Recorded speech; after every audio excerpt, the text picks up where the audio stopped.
there's something I keep coming back to. Not a memory exactly, more like the feeling right before you remember something you forgot you were afraid of. 4 people, different states, different years. One of them is a science teacher. One is renovating a house she just bought.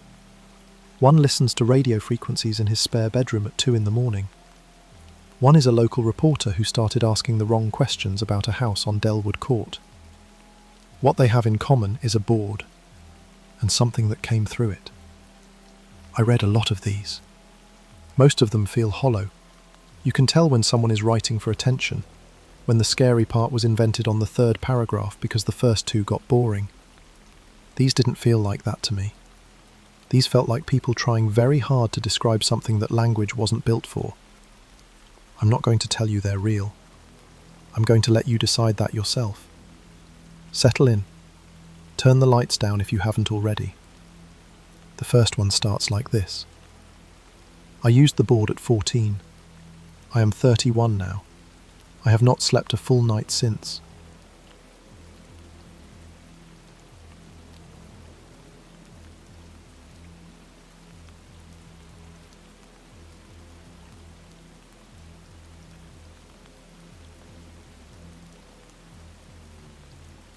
I used the board at 14. I'm 31 now. I have not slept a full night since. It's 3:52 in the morning, and I have cold pad thai sitting next to my laptop, and I've been awake since 3:47, which is the 5-minute grace period my body apparently decided years ago to give itself between waking up and accepting that waking up is what's happening. I teach middle school science. I have to be at Harrington by 7:45. I have a unit quiz on cell division that I promised my 6th period class, and I need to make copies before first bell. I am sitting here instead, writing about a Ouija board I touched once at age 14, because last night, the woman in my dream moved for the first time in 17 years, and I don't have anywhere else to put that. Let me back up. It was October 2009. I was 14 years old, and I was at Cassidy Marsh's house on Dellwood Circle in Maplewood, New Jersey, which was a cul-de-sac with a streetlight that buzzed, and 3 houses with the same floor plan in a row. Cassidy's parents were out at some anniversary dinner in the city, and her older brother had taken the car somewhere, and it was one of those October nights that starts cold and gets colder in a way that feels slightly personal. There were 3 of us, me, Cassidy, and a girl named Priya, who I'll come back to. I want you to remember Priya. I was the skeptic. I want to be clear about that because it matters. I was the kid who had read the James Randi books. I was 13 and explaining the idiomotor effect at lunch because I thought it made me interesting, which it did not. I had a whole prepared speech about how the glass moves because your subconscious muscles push it and your conscious mind doesn't register the motion as self-generated, and that's why it feels like something else is moving it. Cassidy had heard this speech. She'd heard it more than once. She found the board anyway. It was in a plastic storage bin in the basement, wedged behind a box of holiday decorations and a suitcase with a broken zipper. Hasbro board, the cardboard version with the black and gold printing, the packaging water damaged on one corner, so the corner had gone soft and slightly furry. There was a Yankee candle burning on the coffee table upstairs. Clean cotton, that specific smell that is supposed to smell like clean laundry, but smells more like the idea of clean laundry, the platonic form of someone's grandmother's linen closet. I can smell that candle right now. I could not smell a Yankee Candle clean cotton for most of my 20s without something in my chest going tight. We sat on the carpet in Cassidy's living room, and Cassidy set up the board, and we put our fingers on the planchette, which was slightly sticky from being in a box for years. And I said, "This isn't going to work." And Cassidy said, "Okay, just do it." And Priya didn't say anything. Priya was quiet in a way I sometimes thought about afterward. Not nervous quiet, present quiet, like she was already listening to something. For a while, nothing happened. I was doing the thing where you're both trying and not trying, where you're concentrating on relaxing because you don't want to be the person who moves it, but you also maybe kind of want to be the person who moves it, just to prove you could. The candle smelled like fake laundry. There was a sound from somewhere in the house, settling or pipes, the kind of sound old houses make. Then the planchette moved. I didn't move it. I know how that sounds. I know what I would say if one of my students told me this story. I know the idiomotor effect. I teach it every year in my unit on perception and pseudoscience, because I think it's important for kids to understand how their own brains can generate experiences that feel external. The planchette moved, and I did not move it. That doesn't mean something supernatural moved it. It means that if one of the other two girls moved it subconsciously, whatever happened next was constructed by a 14-year-old's unconscious mind at 10:30 on a Friday night in New Jersey. And that should be comforting. And mostly it is. Mostly. It spelled my full name. First, middle, last. I'm not going to write it here. My first name is common enough, but my middle name is unusual. A family name. My great-grandmother's name. Not the kind of thing you'd guess. Cassidy knew my first and last name. I don't know if she knew my middle name. I never thought to ask her later, and by the time it occurred to me that I should have asked, we weren't close anymore. The planchette moved through the letters with this particular quality of motion. Not smooth, but not jerky either. Something in between, like watching someone drag a finger through wet sand. It stopped. We looked at each other.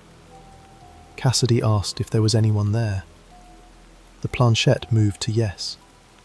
Cassidy asked what its name was. M-A-R-E-N. Cassidy asked how old it was. 19. Cassidy asked how it died. The planchette moved in a slow circle, twice around the board and then back to the centre without landing on anything. It did this 3 times, like it was thinking, like it was looking for something it couldn't find. Then it spelled N-O-T-S-U-R-E and stopped. I said, "Okay, I think one of us is doing this," because I was 14 and terrified, and the only defence I had was the framework I'd built for myself, the one that made the world stay organised and rational and survivable. Cassidy said she wasn't doing it. Priya said she wasn't doing it. I believed them, which made the framework feel suddenly thin, like paper held up to a window. We put the board away. We watched a movie. We went to sleep. I walked home at midnight, and the street light on Dellwood Circle buzzed and went dark for a moment, and then came back on, which is something lights do. It's an electrical thing. It happens. I walked home fast anyway. I did not run. I want to be clear that I did not run, because if I started running, I would have had to admit to myself that something had happened that required running away from. So I walked fast, and I got home, and I went to bed, and I fell asleep, and then at 3:18 in the morning, I woke up. I know it was 3:18 because I had a digital clock on the nightstand, red numbers, and I looked at it the way you look at a clock when you don't understand why you're awake. The room was dark. My heart was going fast. I lay there for a while, trying to reconstruct if I'd had a nightmare, and couldn't find one, the way you can't find a word that was in your mouth a second ago. I went back to sleep. I thought nothing of it.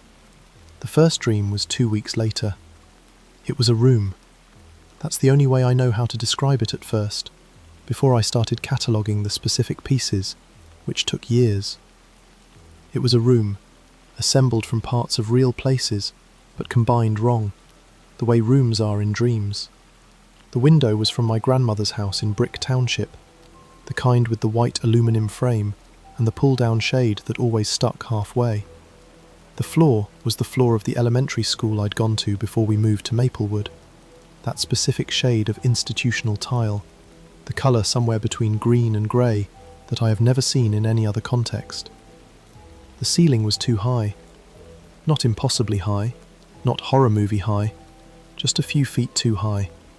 The way you'd notice if you walked into a room and something about the proportions was wrong. There was a woman standing with her back to me. Young, I thought, though I couldn't see her face. She was wearing something light-coloured, pale, long. Her hair was dark and loose. She was standing very still, in the way that dream figures stand still sometimes, with a quality of stillness that is different from ordinary stillness, a stillness that is doing something. She didn't turn around. I don't know how long I stood there looking at her before she said it. "You've still got a while yet." Her voice was calm, not warm, not cold, the way a doctor states a blood pressure reading. Matter of fact. This is the information. Here it is. Then I woke up, and it was 3:07 a.m, and my heart was beating like I'd been running, except I hadn't moved. I thought about the dream all day. I told myself the same things you'd tell yourself. My brain had processed the Ouija board experience and generated a symbolic figure, the young woman who might have been Marin, the fictional 19-year-old ghost of a Hasbro board game, and the phrase was meaningless noise, the kind of thing dreams say, and I'd had bad dreams before, and they went away. I told myself this clearly and firmly, and went about my day. 3 nights later, same room, same woman, same stillness. She said, "You've still got a while yet," and I woke up at 3:11 and lay there listening to the house settle. My mum found me in the kitchen at 4 a.m. on a Thursday in November, eating cereal because I didn't know what else to do with myself, and I told her I'd been having bad dreams. She was concerned in the way my mum was concerned about things, thoroughly and immediately, and by the following week I was talking to a therapist named Dr. Anand, who had a waiting room that smelled like potpourri and a rubber tree in the corner. I did not tell Dr. Anand about the Ouija board because I was 14 and I thought she'd think I was stupid. I described the dream as a recurring nightmare with a figure who said something frightening. She said this was anxiety-related, which I believed, which I still partly believe, and she taught me cognitive behavioural techniques for disrupting the pre-sleep anxiety cycle and gave me a sleep hygiene worksheet and said we could talk about what was making me anxious if I wanted to. I tried the worksheet. I tried the techniques. My mum bought me melatonin gummies in the shape of bears that tasted like fake strawberry. I went to bed at the same time every night, and I didn't look at screens for an hour before sleep. And I did the breathing exercise and the body scan, and I named 5 things I could see, and 4 things I could touch, and 3 things I could hear. And I still woke up in the range of 3 to 4 a.m. with my heart already running, the dream already receding, the room with the institutional tile floor already dissolving back into whatever it was made of. The dream recurred roughly 3 times a week that first year, sometimes more. It had a rhythm to it, or something that felt like rhythm without actually being predictable. I started cataloguing the small variations the way a scientist would, which I think was my brain's way of trying to manage it, to reduce it to data. Sometimes the window shade was up and sometimes it was down. Sometimes there was a chair in the corner that wasn't there other times. The woman's hair length seemed to change slightly, or maybe I was perceiving it differently. She never turned around. She always said the same thing in the same tone. "You've still got a while yet." I want to tell you what 3 times a week for 17 years does to a sentence. That sentence is no longer just a sentence to me. It is a texture. It is something that exists in my body the way a scar exists in a body, as much a part of the physical structure as anything else. I have heard that sentence in my sleep more than 2,000 times. At this point I could probably say it to myself and know exactly how it sounds, exact pitch, exact cadence. Except that I won't, not ever, because of the way it sits in the air after she says it, the way nothing in the room responds, the way it isn't a comfort. High school is a bad time to be sleeping 6 broken hours a night. I want to say that plainly, without drama, because the drama is not in the announcement, but in the accumulation of small things. Junior year, I fell asleep in AP US history with my face at a 45-degree angle toward my desk, and Mr. Fortunato said my name 3 times before the girl next to me nudged my arm, and when I came up out of sleep, I wasn't sure for a second where I was. that horrible moment of displacement where the waking world takes a second to reassert itself, and everyone was looking at me. And I said, "Sorry," in a voice that came out wrong. I bombed the midterm for that class, not because I didn't know the material, but because I sat down with the test and my eyes kept losing focus, and I couldn't hold a thought long enough to complete the sentence it was part of. My friend Zoe stopped calling after a while. We'd been close since 7th grade, the kind of close where you didn't have to be entertaining. You could just sit in a room and read different books, and that counted as spending time together. Sophomore year, I was different in ways I couldn't fully articulate, quieter and more irritable at the same time, quick to cancel plans, slow to respond to texts. I watched it happen with a kind of detached awareness that I couldn't translate into action. I knew I was losing the friendship, the way you know you're losing your grip on something wet. Feel it happening in real time, can't quite get traction. She wasn't unkind about it. She just drifted toward people who were more present, which was reasonable. My mum and stepfather moved us to South Orange the summer before junior year. I remember sitting in my new bedroom, the walls a colour the landlord called neutral beige, that was actually orange in certain light, and thinking, new house. Maybe the dream is attached to the house somehow. I know how that sounds. But I want you to understand the kind of bargaining that happens when something won't stop. You will try any logic, even the ones you'd be embarrassed to say out loud. For one night, I didn't dream. I woke up at 7:15, naturally, sunlight through the blinds that didn't fit the window properly, and I lay there for a long, confused moment, trying to figure out what was different. Then I understood. I felt something I'm not sure I have words for. The nearest thing I can describe is the feeling of finding a 20 in a coat pocket, except much larger. The feeling of being given back something you had quietly given up on. The dream came back the next night. There was a boy named Marcus who was my closest friend, junior and senior year. The kind of person who made a specific kind of joke at exactly the right moment and made you feel like the world was slightly more manageable than it appeared. He knew I had insomnia in a general way, the way friends know things you've mentioned without going into detail. He bought me a sleep mask as a joke for my birthday and said, "Melatonin King, let's go," with a fist pump that I still remember exactly, the specific geometry of his enthusiasm. I laughed and didn't tell him it had come back. I didn't tell him about the dream at all. I didn't tell anyone about the dream anymore, not in full, because by junior year I had a clear sense of how it sounded and how people received it, with a specific combination of concern and "I'm not sure how to respond" that made me feel more alone after the conversation than before it. There was a boy sophomore year, I'll call him T, who had brown eyes and read actual books for fun, and who I liked with the particular intensity that is only available when you're 15 and have not yet been disappointed a sufficient number of times. We went to the mall and saw a movie and got food court Chinese food, and it was going well, or I thought it was going well, and then at some point in the third hour I fell asleep sitting up with my back against the food court chair, went under between one sentence and the next, and when I woke up, he was looking at me with an expression that wasn't cruel, just confused and slightly wounded, like he wasn't sure how to interpret what had happened. He texted once after that, and I answered, and he didn't text again, and I didn't blame him. I didn't even blame myself, exactly. I blamed the 3 to 4 a.m. like you'd blame weather, something you live inside that has no interest in your plans. I went to Rutgers. I did fine, all things considered. I was tired, but I'd learned how to be tired, had built a life around it, the way a house is sometimes built around an old tree, which either means the tree becomes part of the architecture, or it eventually destroys the house, and I hadn't figured out yet which one was true. I made friends.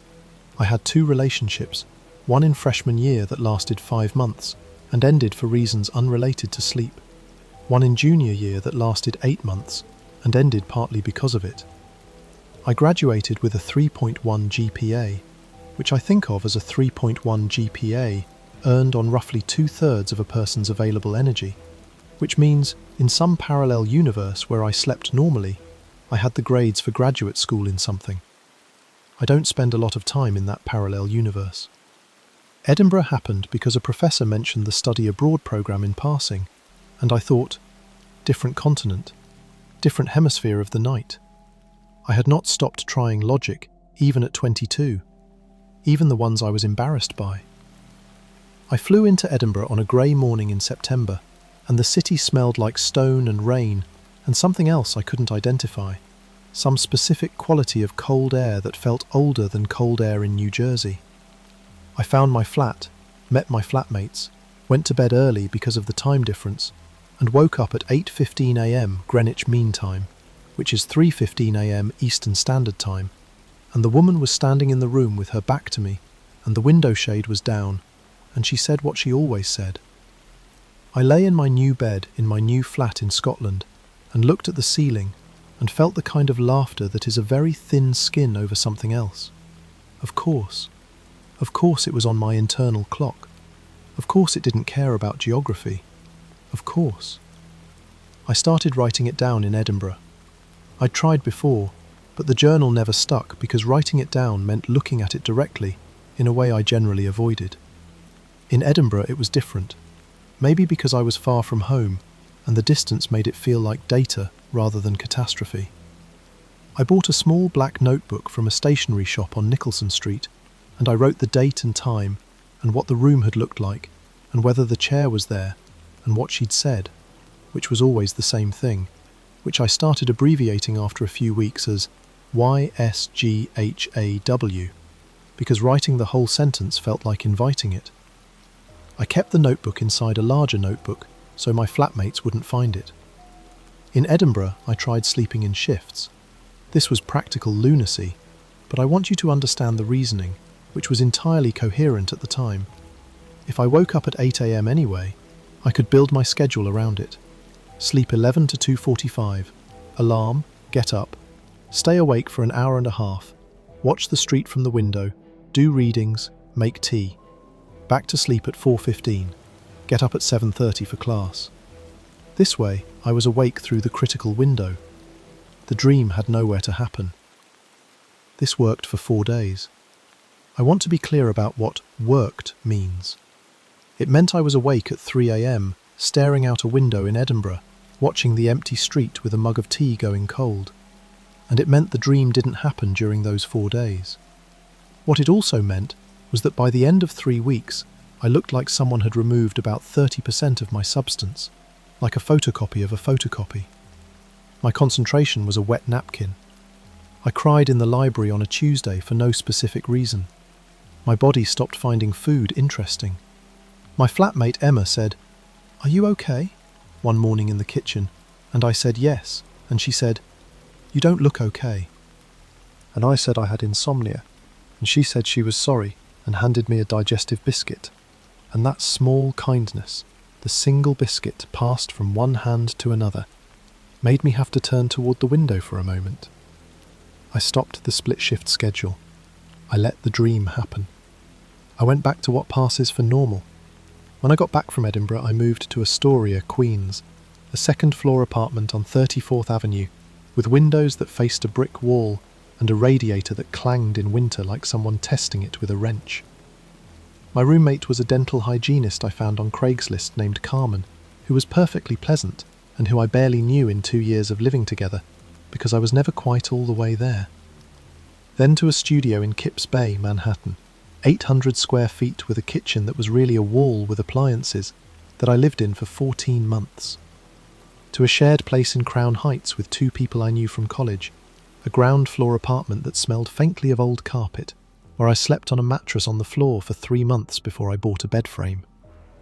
To a sublet in Hoboken for 6 months, 5th floor, a view of the Manhattan skyline across the river that I appreciated in a theoretical way, the way you appreciate things when you're too tired to feel them properly. To a place in Jersey City, 2nd floor above a nail salon, the smell of acetone coming up through the vents on busy days. To the apartment on Van Voorst Street where the knocking started. I want to talk about Derek first, because the Van Voorst apartment was Derek's before it was also mine, And Derek is part of why I think about the cost of things, the specific toll, not just on the person carrying it, but on the people who get close enough to be in the radius. I met Derek at 24, at a party I almost didn't go to, which is a sentence that is true of every story about meeting someone significant, because you always almost don't go to the thing. He was a structural engineer with a small gap between his front teeth and a specific way of laughing that started slow and built, like it was taking him by surprise. We dated for 4 months before I told him about the insomnia in any depth, and even then I framed it as, I don't sleep well, I wake up at the same time most nights, which was true. I told myself it was all I needed to say. The first time he found me sitting on the edge of the bed at 4 a.m, it was 3 months after I'd moved in with him, which would put me at 26. He'd woken up to use the bathroom, and I was sitting on the edge with my feet on the floor and my back straight, not doing anything, just sitting there in the dark the way people sit when they need a surface to exist on. He stood in the doorway and said, "What are you doing?" And his voice was gentle, sleep-rough, concerned. I said, "I'm fine, I just woke up." He said, "Come back to bed." And I did, and he put his arm around me, and I lay there with my eyes open, and he fell back asleep in 4 minutes, the way people with functional sleep architecture fall asleep, complete and total, no negotiation required. I timed it. He was patient for a long time. I want to say that clearly and without resentment because it's true. He was patient in ways that cost him things, adjusted plans, kept his phone on silent because he knew loud sounds startled me when I was at the edge of sleep, learned not to ask, "Did you sleep okay?" because the answer was always a variant of no, and it made the mornings heavier. He read about sleep disorders, found studies on chronic sleep maintenance insomnia, suggested a sleep specialist, went with me to the appointment. The sleep specialist ran a sleep study and found no apnea, no periodic limb movements, no physiological cause for the waking, and labelled it psychophysiological insomnia with possible anxiety component, and suggested CBTI, which is cognitive behavioural therapy for insomnia specifically, which I did for 16 weeks with a therapist named Helen, who was thorough and kind, and whose techniques worked on every symptom except the one that mattered. Derek and I lasted almost 3 years. The conversation where it ended was not dramatic. I think that's the thing about exhaustion. Real exhaustion. The kind that goes years deep. It takes the drama out of things, because neither person has the resources for it.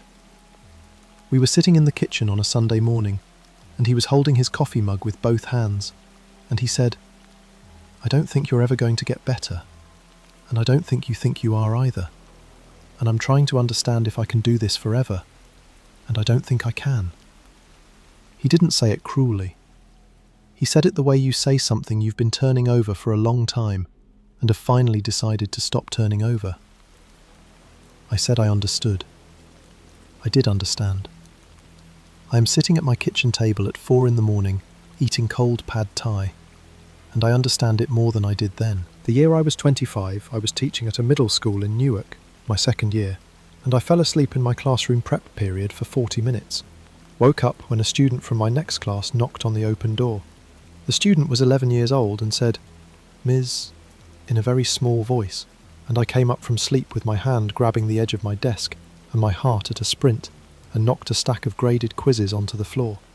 The student helped me pick them up. I thanked them. I made it through the rest of the day and went home and sat on the bathroom floor for a while, because the bathroom floor was cold, and the cold was bracing, and I needed something bracing. The second job, the one I actually left, was a curriculum development position at an education non-profit when I was 27, an office job, 9 to 5, which I took partially because I thought the structure would help, and partially because I was very tired, and an office seemed like it would be less consequential than a classroom when the tired became visible. The incident there was not a single incident. It was a meeting with a school district representative, and I was supposed to present a curriculum framework I'd spent 3 weeks building, and I had the materials and the slides, and I'd rehearsed it, and 20 minutes in, I lost the thread of what I was saying in a way I couldn't recover from. Not a pause, not a "let me find my notes," but a genuine disorientation, the words going soft and disconnected, like static between stations. The district representative waited politely, and I said, "I apologise, I have a medical situation affecting my concentration today," which was true and insufficient, and the meeting ended early. I gave 2 weeks' notice the following month. The Van Voorst apartment was on the second floor of a building from the 1920s, Jersey City, a narrow building wedged between a wine bar and a dry cleaner.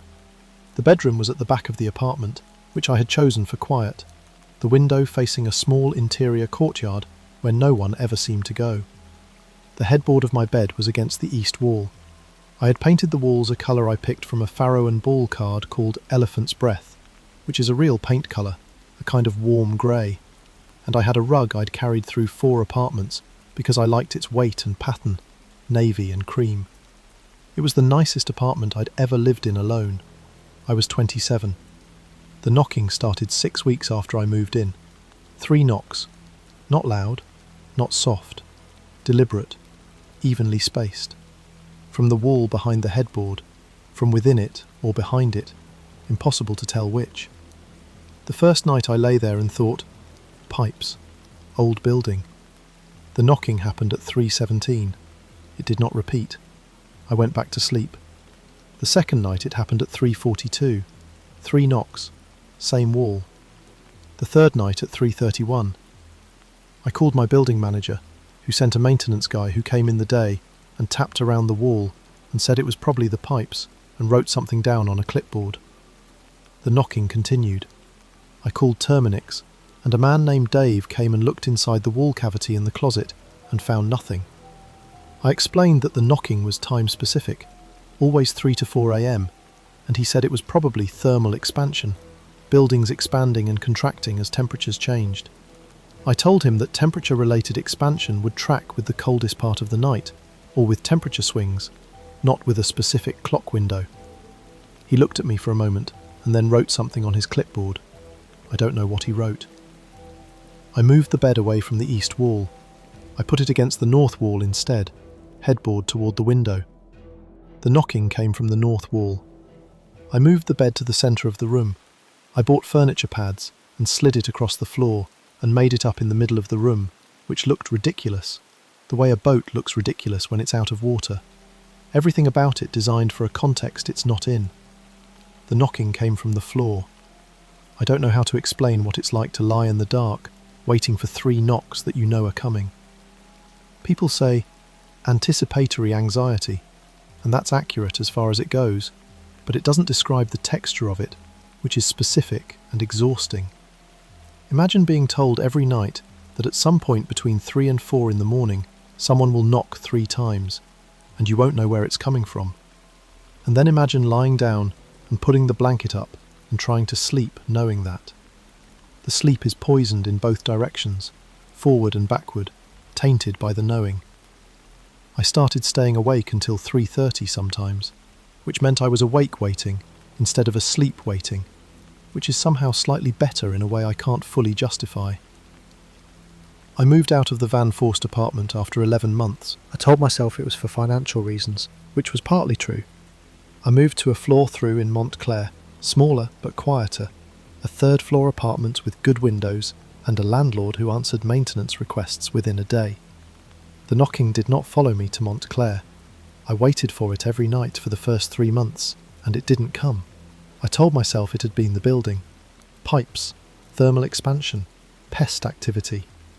I told myself this, and more or less believed it, until I went back and looked at the time logs I had been keeping, because by then I had been keeping time logs for years, a habit I could not stop, and I saw that the knocking at Van Voorst had begun exactly 43 days after I moved in.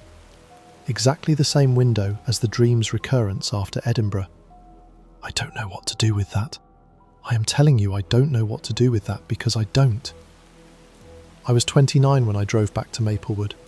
I had told myself for years that I was going to do this and then I would find a reason not to, and eventually I ran out of reasons. I took the Garden State Parkway to Route 78, a Saturday in March when the weather was that specific New Jersey March quality of damp cold that smells like earth and wet concrete and something going dormant. I turned onto Dellwood Circle and parked at the curb. The house looked smaller. I know that's the most common observation people make about childhood locations, so common as to be nearly meaningless. And yet, I want to record it, because in this case, small is not what I mean. I mean it looked contracted, like the house had pulled itself inward slightly, like it was a drawing of a house, rather than the thing itself. The shutters had been painted blue. They used to be white. The streetlight was gone, replaced by a different one with an LED housing that didn't buzz. There was a car in the driveway I didn't recognise, and a wreath on the front door that was either a late Christmas wreath or an early spring one. I sat in my car for 20 minutes. I did not get out. I didn't ring the bell. I don't know what I would have said. "Hi, I'm the girl who used a Ouija board in your basement in 2009, and I was wondering if the entity that followed me home is still here, or if it came with me." I drove away. I cried a little on Route 78, which was fine. The road was straight, and I could see clearly. And sometimes you cry because you've been holding something for a long time, and highway driving is private in a way few things are. I found Cassidy on LinkedIn. She's a project manager at a technology firm in Austin, Texas. Her profile photo is professional, good lighting. She's smiling. She went to UMass and then Georgetown for a certificate program. Her career looks orderly and built, one thing following logically from another. I looked at her profile for a long time. I did not reach out. I don't know what I would say to her. More accurately, I don't know what I would do if she said it had never affected her. If she'd slept perfectly well for 17 years. If the board had been for Cassidy a Halloween memory and nothing more. I cannot find Priya. I want to be specific about this because it is the thing I return to most often when I'm being honest with myself about what I think is happening here. I don't remember Priya's last name. I remember that she was in our grade, that she had moved to Maplewood the year before, that she wore her hair in a braid most of the time, that she was quiet in the way I described earlier. I searched for her in the obvious ways. I asked Cassidy through email, once, 2 years ago, framing it as, "Hey, do you remember the girl from that party in 9th grade? Priya, I've been trying to reconnect." Cassidy responded, friendly, said she didn't remember a Priya from 9th grade. I checked our 9th grade yearbook photo, which I found in a box during a move, and which I still have. I scanned every face in every class photo. There is no Priya I can match to my memory. I have written this down. I have a page in my black notebook where I've written, "Priya was present at the board. Priya touched the planchette. I cannot locate Priya. No last name. No yearbook photo I can match. No digital record."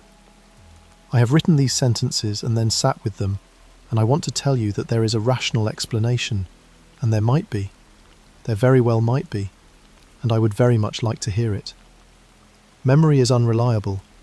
Childhood friendships are often more peripheral than they feel at the time. There are people who move through a period of your life without leaving a documentary record. These are all true things. I still think about Priya. I think about her particular quality of silence, the way she'd been present without explaining herself. I think about the way she didn't say anything when I challenged the board's validity. I think about the planchette spelling my full name, including the middle name I'm not sure Cassidy knew. My parents decided to move out of the South Orange house the summer I turned 30. Smaller place, they said, easier to manage. My mother asked me to come help sort through the third-floor storage room, boxes that had moved from house to house without being opened. I took a Friday off work and drove down. The box was labelled with my name in black marker in my mother's handwriting. Inside, some school projects, a report card from 7th grade, a small stuffed bear I didn't remember, 2 birthday cards from my grandmother, a printed photograph from a school trip to the Natural History Museum where I am squinting into the sun in front of the meteorite exhibit, and at the bottom, folded into quarters, a piece of paper. The handwriting was not mine. It was not my mother's, which I know the way you know your mother's handwriting, instantly and from a distance. It was not my stepfather's, or my sister's, or anyone whose handwriting I recognised. The fold was tight, and had been tight for long enough that the paper had gone soft along the crease. That slightly fuzzy softness that paper develops when it's been held in the same shape for years. I unfolded it. It's not the board. It was already there. That's all it said. One sentence. Handwriting I'd never seen before, in a box that had my name on it, that had been in my parents' storage for at least a decade, probably longer. I showed it to my sister, who was there helping. She read it, turned it over, said, "That's weird. Whose is that?" I said I didn't know. She said, "Probably something you wrote and forgot about."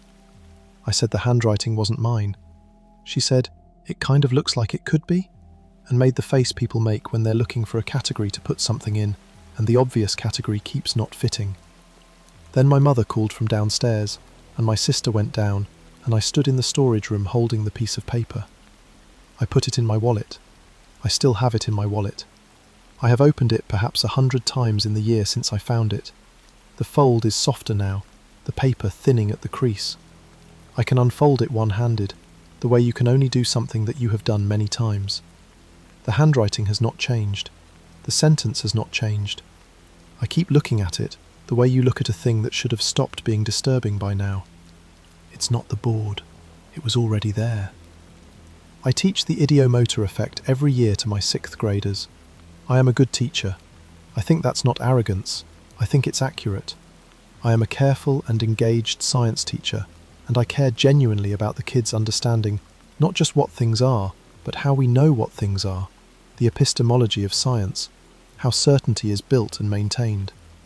I do a unit on perception and pseudoscience that includes optical illusions and the placebo effect and the idiomotor effect, and the way our brains construct patterns from noise, which is called apophenia, which is one of the most useful words I have given any of my students. I believe these things. I believe that the Hasbro board in Cassidy Marsh's basement moved because one or more of 3 14-year-old girls moved it without knowing they were moving it. I believe this. The belief has not gotten smaller in 17 years. It has also not gotten larger. Last night, the dream was the same room, same window shade pulled down, same institutional tile floor, same ceiling that is too high by exactly the wrong amount. Same woman with her dark hair loose and her back to me, standing in the particular stillness that I have been watching for 17 years. I stood where I always stand and waited for her to say the sentence, and she didn't say it right away, which was different, which was the first time anything had been different in a very long time. And then, for the first time in 17 years of standing in that room, the woman moved. She didn't turn around. She just tilted her head. The way you tilt your head when you hear something in another room, some faint and possibly significant sound, and you're deciding whether it warrants your attention. A slight, slow tilt, maybe 15 degrees, and then she was still again. She said, "You've still got a while yet." I woke up at 3:47. My apartment is on the 3rd floor of a building in Montclair, New Jersey. I am 31 years old, and I have been teaching science for 6 years. I have 4 therapists, 2 jobs, 1 long relationship, and several shorter ones partially in my rear view. I have a piece of paper in my wallet, in handwriting I don't recognise. I have a black notebook with 17 years of records in it, date and time, and brief description. YSGHAW, where the words would otherwise be.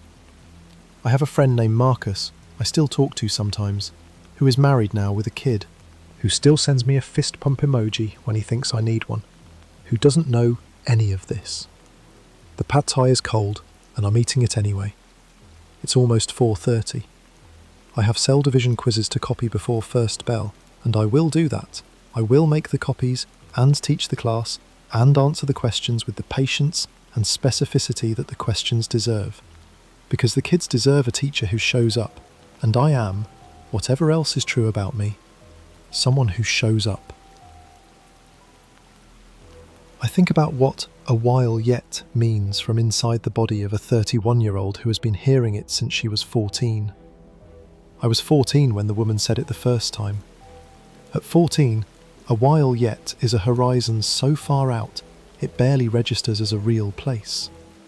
Now I'm 31, and I understand more about the architecture of a life, about how the years organise themselves backward and forward, and a while yet has a different weight than it did. Not worse necessarily, different. The weight of something that has been confirmed repeatedly and has not yet resolved. She tilted her head. She heard something, or she's deciding something, or she was always going to do this at this particular point, and what I think of as the dream's narrative is in fact something with its own timetable that has nothing to do with what I think or feel about it. I teach my kids that the best tool we have against the things that frighten us is the question we ask precisely. Not, is this real? Because real is a category that encompasses more than we usually mean by it. Better, what is this doing? What does it want? What am I observing specifically? And what am I inferring? And where exactly is the line between those two things? I have been observing the following for 17 years. Disrupted sleep, consistent timing, recurring dream content, unexplained knocking that moved with me rather than staying in one location, a document in unknown handwriting, and the inability to locate one of the 3 people who was present at the originating event. I am inferring nothing. I am keeping the inferences empty on purpose. I have the note in my wallet and the notebook in my nightstand, and tomorrow I have to teach cell division, and I have not slept properly since 2009, and the woman in my dream tilted her head last night like she heard something coming. I don't know what she heard. I'm not sure yet if I want to.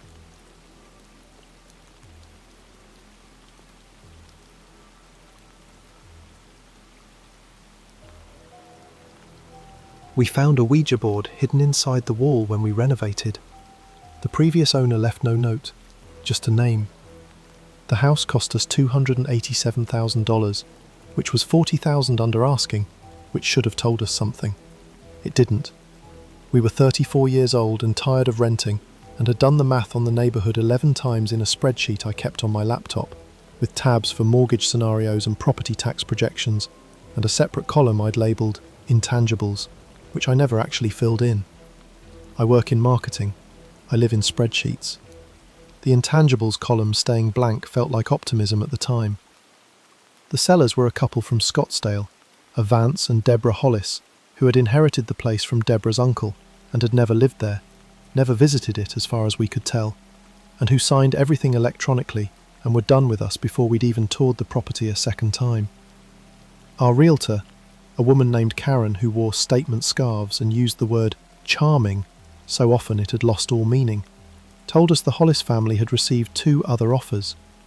The fact that ours was accepted, $40,000 under asking, in a February market that was supposed to favour sellers, is something I have thought about since. We closed on a Thursday in February. The temperature was 21 degrees. The house was a 1948 2-storey colonial on Arbrith Road, 4 bedrooms, 1 3/4 baths, the original hardwood floors throughout most of the first level, a basement that the listing described as unfinished with character, which is a real estate construction I now understand means damp and strange.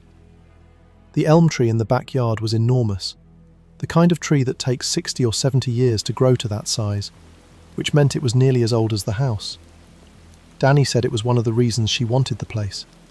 She stood under it in her coat with snow on the ground around her and said, "I want to see this in June." The inspector's name was Terence Bowl, and he was meticulous and unhurried in the way that inspectors either are or aren't, and ours was, which was why we'd paid the extra $60 to use him over the other guy Karen had initially suggested. He spent 3 hours on the property. The electrical panel was the main thing, original to a 1980s upgrade, which meant it was itself 35 years old, Federal Pacific brand, which Terence explained had a documented breaker failure rate that he was obligated to disclose. He recommended replacement, gave us a number of between $2,200 and $3,500, depending on the electrician. There was soft subfloor near the second bathroom upstairs, probably a slow leak at some point, probably resolved, but the wood had memory of the moisture. In the basement, he found historic staining on the south-facing wall, and when he shone his light along the floor joists, he found staining there too, dark and old, dried so long ago it had become part of the wood rather than something on its surface. "This hasn't been wet in a long time," he said, but it was wet for a long time.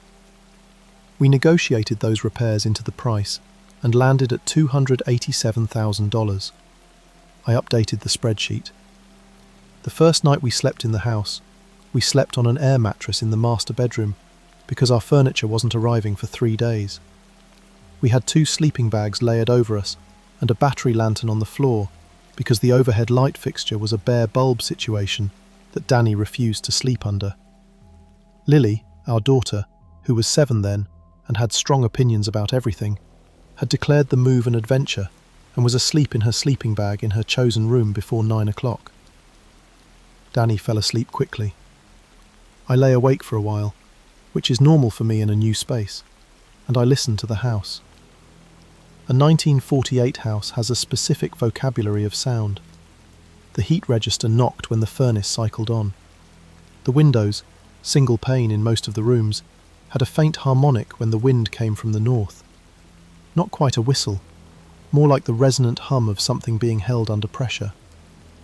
The floors were mostly quiet that first night, maybe because the cold had contracted everything. The smell is what I remember most. Not bad, not good. A smell that was not the smell of cleaning products or new paint or any of the neutral manufactured smells of renovation. A smell that was simply the smell of a house that had contained 75 years of life, composed of things I could not individually name, but that added up to a quality of density, of thickness. Like the air in the rooms had absorbed everything that had ever happened in them and was holding it in suspension. Old wood and old plaster, and something deeper underneath both of those.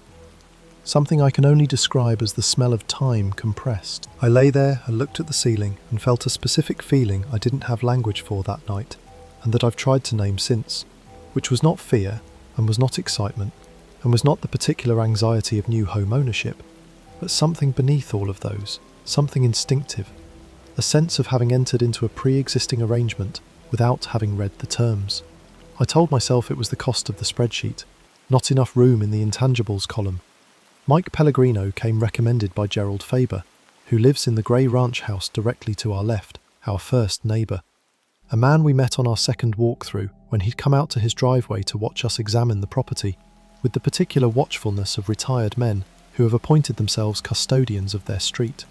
Gerald is in his mid-70s, former postal carrier for this zip code for 31 years, and he introduced himself on that walkthrough by telling us that he'd delivered mail to this house since 1978 and that he knew every loose step and broken gate latch within a quarter-mile radius. He had the manner of a man who had become so fluent in his neighbourhood that he'd started to feel partial ownership of everything within it, and he mentioned Mike Pellegrino the way you mention a person you have some claim to. "He's my guy," Gerald said, and wrote the number on a grocery receipt. Mike Pellegrino arrived in a white Ford F250 with a padlocked toolbox in the bed and a logo on the door that said Pellegrino Contracting in blue lettering, with a small tool belt graphic that looked like it hadn't been updated since the 90s. He was in his mid-50s, thick through the chest and shoulders, with hands that looked like they'd been assembled from spare parts, the knuckles prominent and the fingers short and blunt. He had what I can only describe as arithmetic silences. He would pause before answering questions for precisely as long as it took him to calculate the accurate response, and then he would deliver it without decoration. He quoted us $22,000 for the kitchen gut renovation, $4,500 for the subfloor repair, and $800 to open the wall between the kitchen and the dining room for the open floor plan we wanted. He did not try to upsell us. He came back with a revised number of $21,700 the following day, and explained that he'd found a cheaper source for the cabinet hardware and was passing it through. I liked him immediately and completely. He started in April. I was working from home upstairs in the room we'd designated as my office, taking calls and building decks for clients, and listening through the floor to the particular rhythm of demolition below. The calculated violence of crowbars and reciprocating saws, the intervals of silence that meant measurement or consultation, the low radio Mike kept in the kitchen, tuned to a classic rock station that played the Allman Brothers more than any other station I've ever encountered. I was on a call with a client in Denver, going over Q2 campaign metrics, when the rhythm stopped. Not a pause for measurement, a stop. The saw went off, and then there was just the radio, low, and then the radio went off too, and the silence had a different quality than the working silences. I finished my sentence, told the client I'd follow up by end of day, and ended the call. "Hey," Mike called from downstairs. "You got a minute?" He was standing in the kitchen, which at that point was all open framing and exposed lath and dusty subfloor, and he was holding something wrapped in burlap. He held it the way you hold something when you're not sure what it is. Not gingerly, not with ceremony, just with the practical caution of a man who has opened enough walls to know that what comes out of them is not always what you expect. The burlap was tied with kitchen twine that had aged to the colour of dead grass, and when Mike set it on the plywood he'd laid over the subfloor as a work surface, and I reached for the twine, it came apart between my fingers. Not untied, disintegrated. The fibres had been under pressure so long they had forgotten how to hold together. The burlap peeled back. The smell that came out was remarkable. Not rot, nothing biological, but a dryness so absolute it seemed almost aggressive. The smell of something that had been sealed away from all moisture for a very long time, and had become in its isolation a kind of distillate of dryness itself. Inside the burlap was a Ouija board, Milton Bradley manufacture, the style common to the 1970s and early 1980s, with the sun and moon graphics in the upper corners, and the alphabet arranged in 2 arching rows, and yes and no in their respective corners, and goodbye at the bottom. The planchette tucked inside, still resting in its original orientation, as if it had been placed there by someone who intended to use it again. The printing was in a thin serif typeface, the kind of commercial lettering that was standard in that era. There was no water damage, no warping, no foxing or discoloration. For something that had been inside a wall, between the studs, behind the lath, for what might have been decades, it was pristine. "Kids probably," Mike said, and reached for the burlap to wrap it back up. "I'll take it," I said. He handed it over and went back to work. I brought it upstairs and set it on my desk. The rest of the morning I was aware of it the way you're aware of something new in a room, the constant peripheral consciousness of an unfamiliar object. I examined it during my lunch break. The smell had softened now that it was in open air, still that dry quality, but underneath it something else. Something that reminded me distantly of the smell of old church hymnals, the pages of books that have been handled by many hands over many decades. I turned the board over. On the back, in the upper right corner, written in ballpoint pen with the kind of deliberate right-leaning script of someone who had once been taught to write in a careful Palmer method style, Meredith Voss. And below that, in the same hand, the same pen, underlined once, "Do not remove." Danny came home at 6. I showed it to her when she'd put down her bag and taken off her coat. She held it, turned it over, read the back. "Old houses have weird histories," she said. "Just throw it out." I showed her the name. I showed her the inscription. "Someone had a flair for drama," she said, and handed it back to me and went to ask Lily about her day. I set the board in my office, in the corner by the bookshelf, and took several photographs of it on both sides, including a close-up of the handwriting on the back. Then I opened a new browser tab and typed Meredith Voss into the search bar, and what I got back was what you get when you search for an ordinary name. Social media profiles of people currently alive with those names, none of them the right person. I went to bed without throwing it out. I didn't put it in the closet yet either. It stayed in the corner by the bookshelf, leaning against the wall, the back facing outward. "Do not remove." I left it there for a week before the phrasing started working on me in a way I couldn't stop, and I finally turned it around so the back faced the wall. County records. The ownership history of the property on Arbroath Road. Original construction 1948. Owner listed as Howard M. Galbraith. Transfer 1952 to a family trust. Transfer 1971 to Thomas and Alma Denton. Transfer 1984 to R. Voss. The gap between 2003 and the Hollis family inheritance was administrative. Probate dragged out. The house sitting empty and then rented informally for a period the records made opaque. R. Voss. 19 years in this house. The county assessor's records gave me the full name on the next page. Raymond Arthur Voss, born 1939. He would have been 45 years old when he moved into this house in 1984. He would have been 64 when the property transferred out of his ownership in 2003. Newspaper archives took longer. The local paper had a digital archive that went back to 1960, and I searched Meredith Voss across the full range and got 3 results.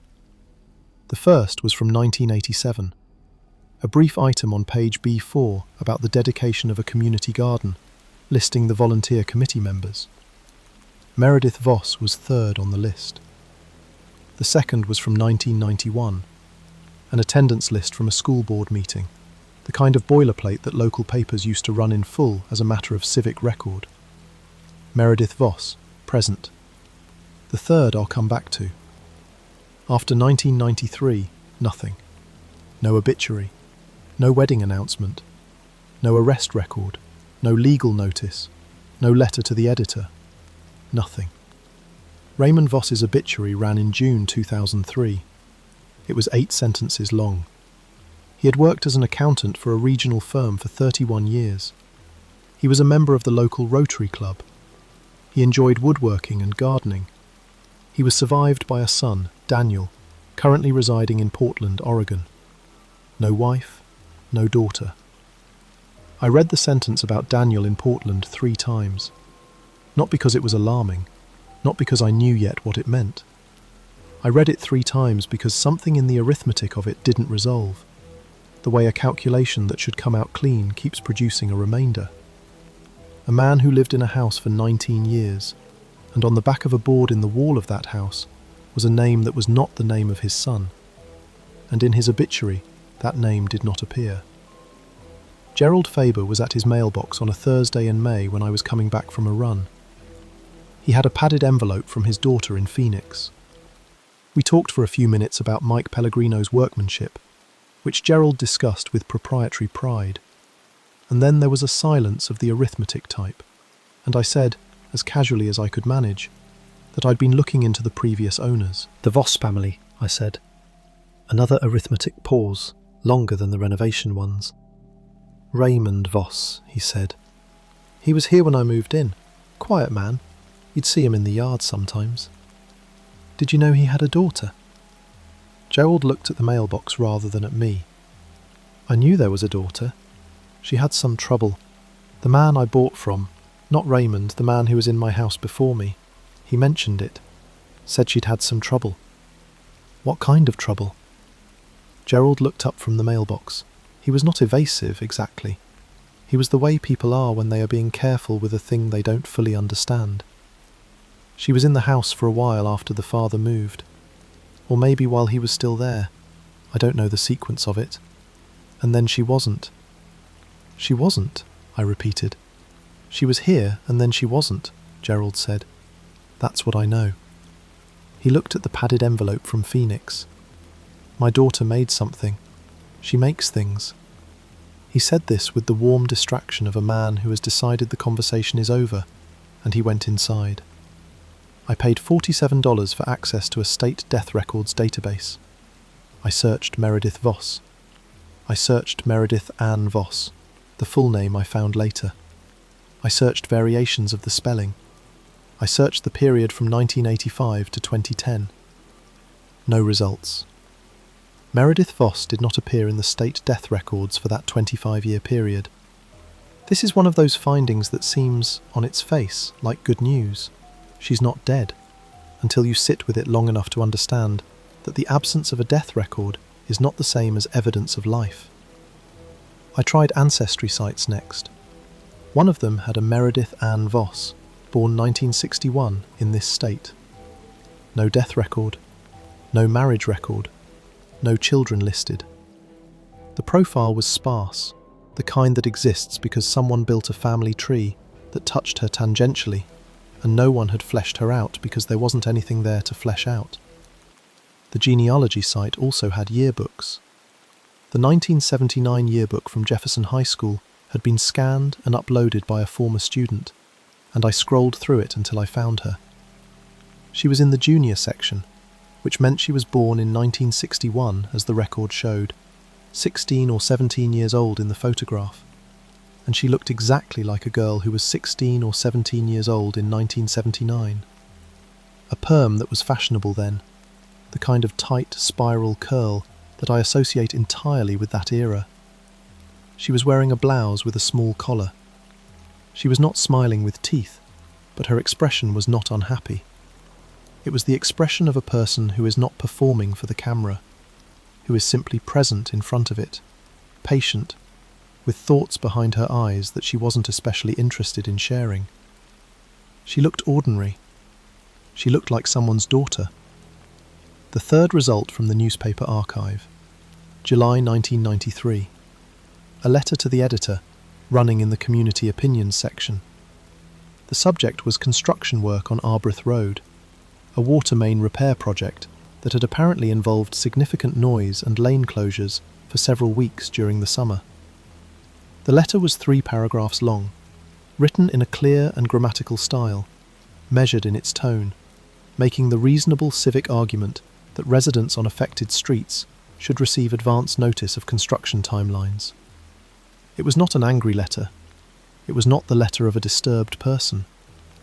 It was the letter of someone who found bureaucratic inconsideration mildly but legitimately frustrating, and who thought it was worth saying so.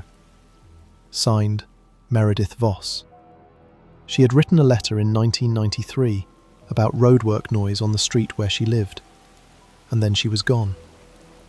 A person who complained about road construction in an ordinary tone does not seem like a person who is about to disappear.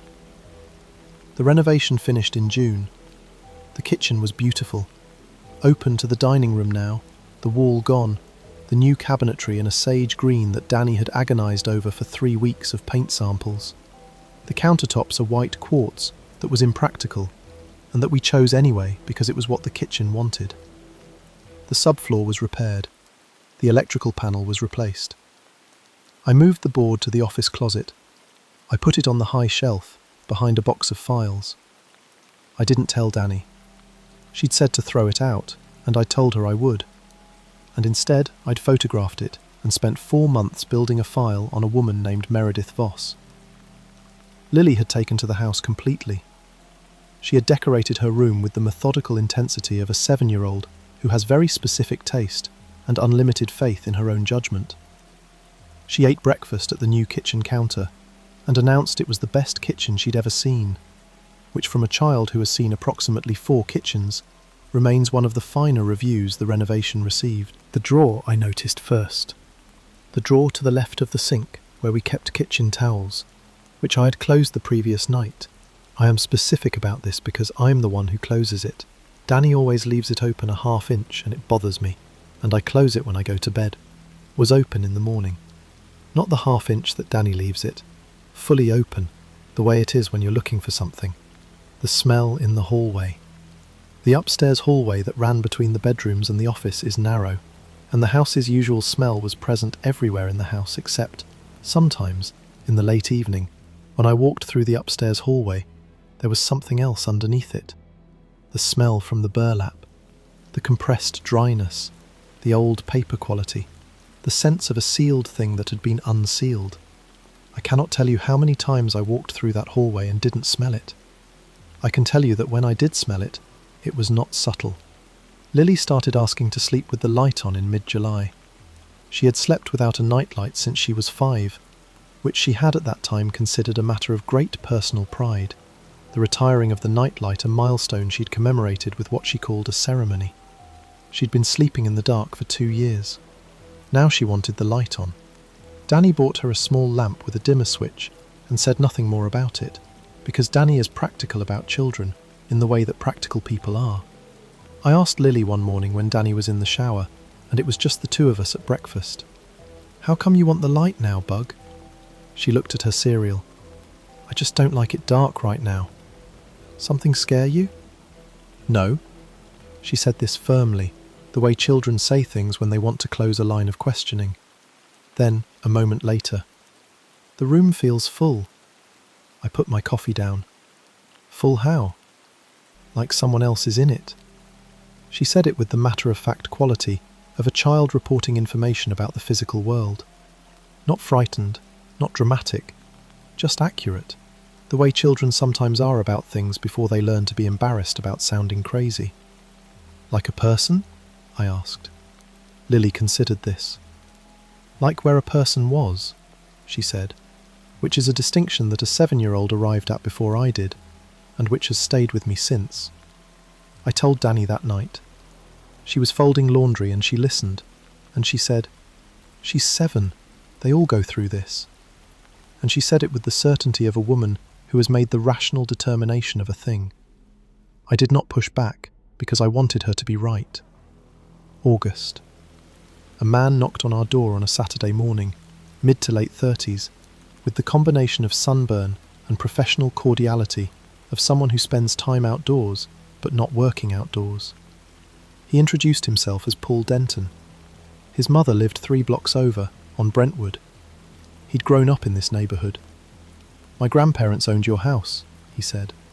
"Tom and Alma Denton. They sold it in 1984. I invited him inside.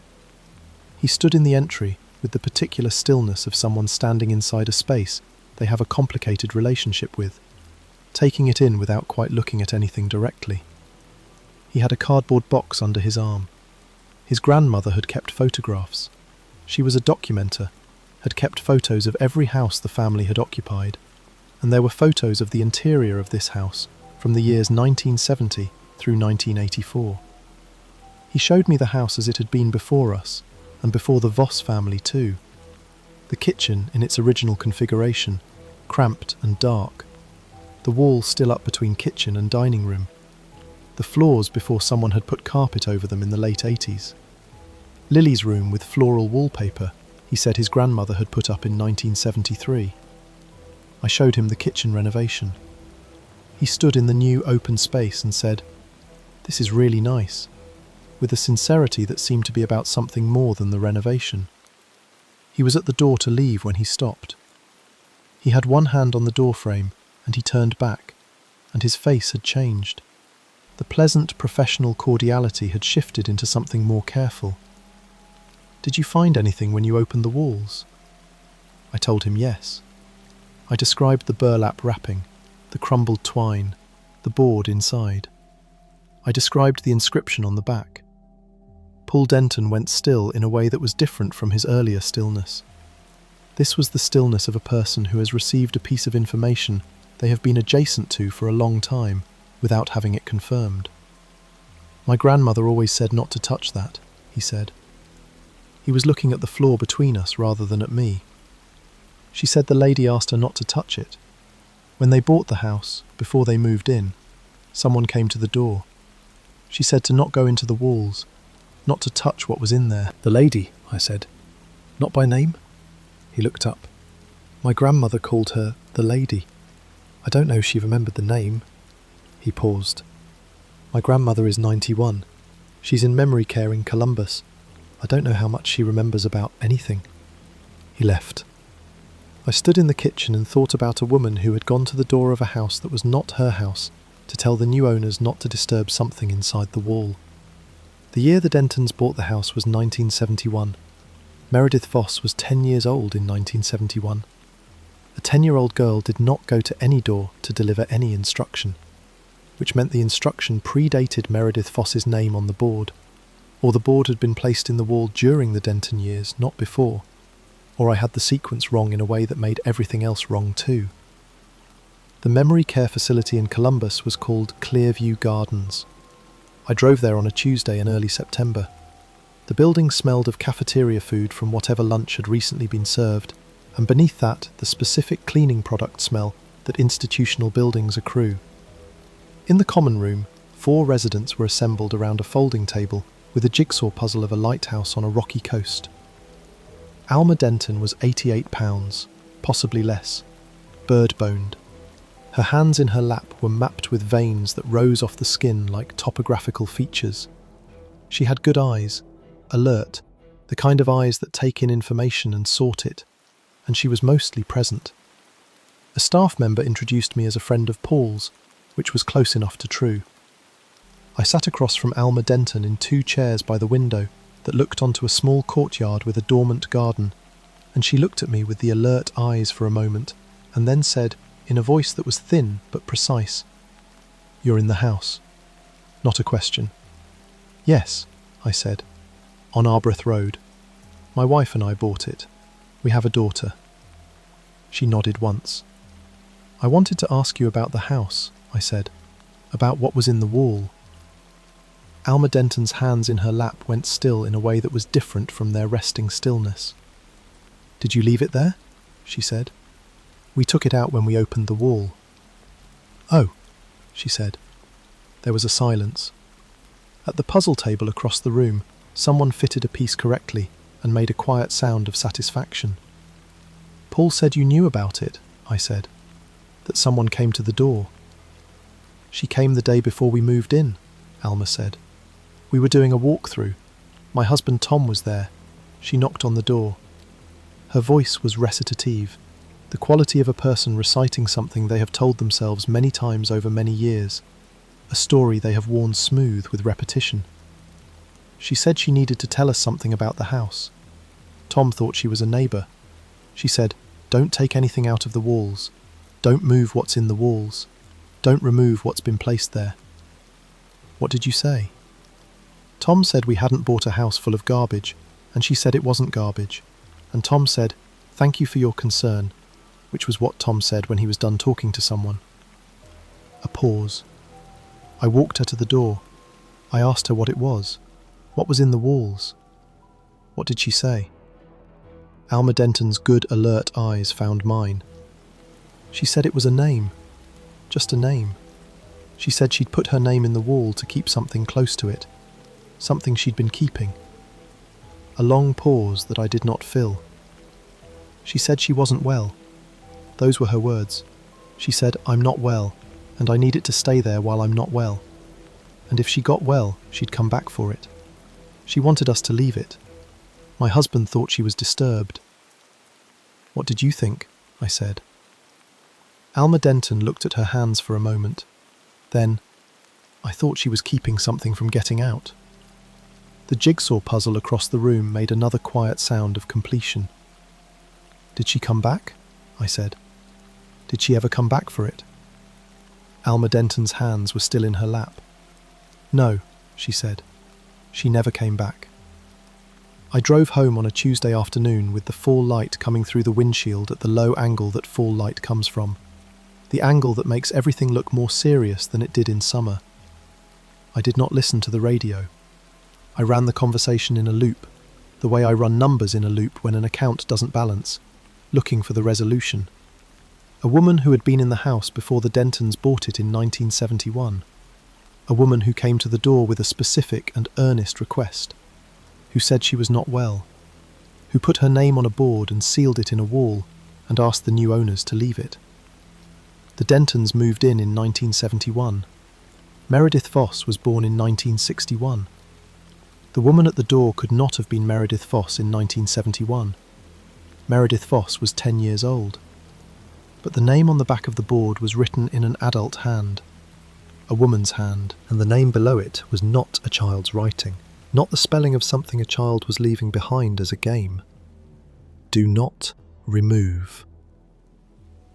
That night I lay awake for a long time. At 2:14 in the morning I heard a sound from the hallway. Not a dramatic sound.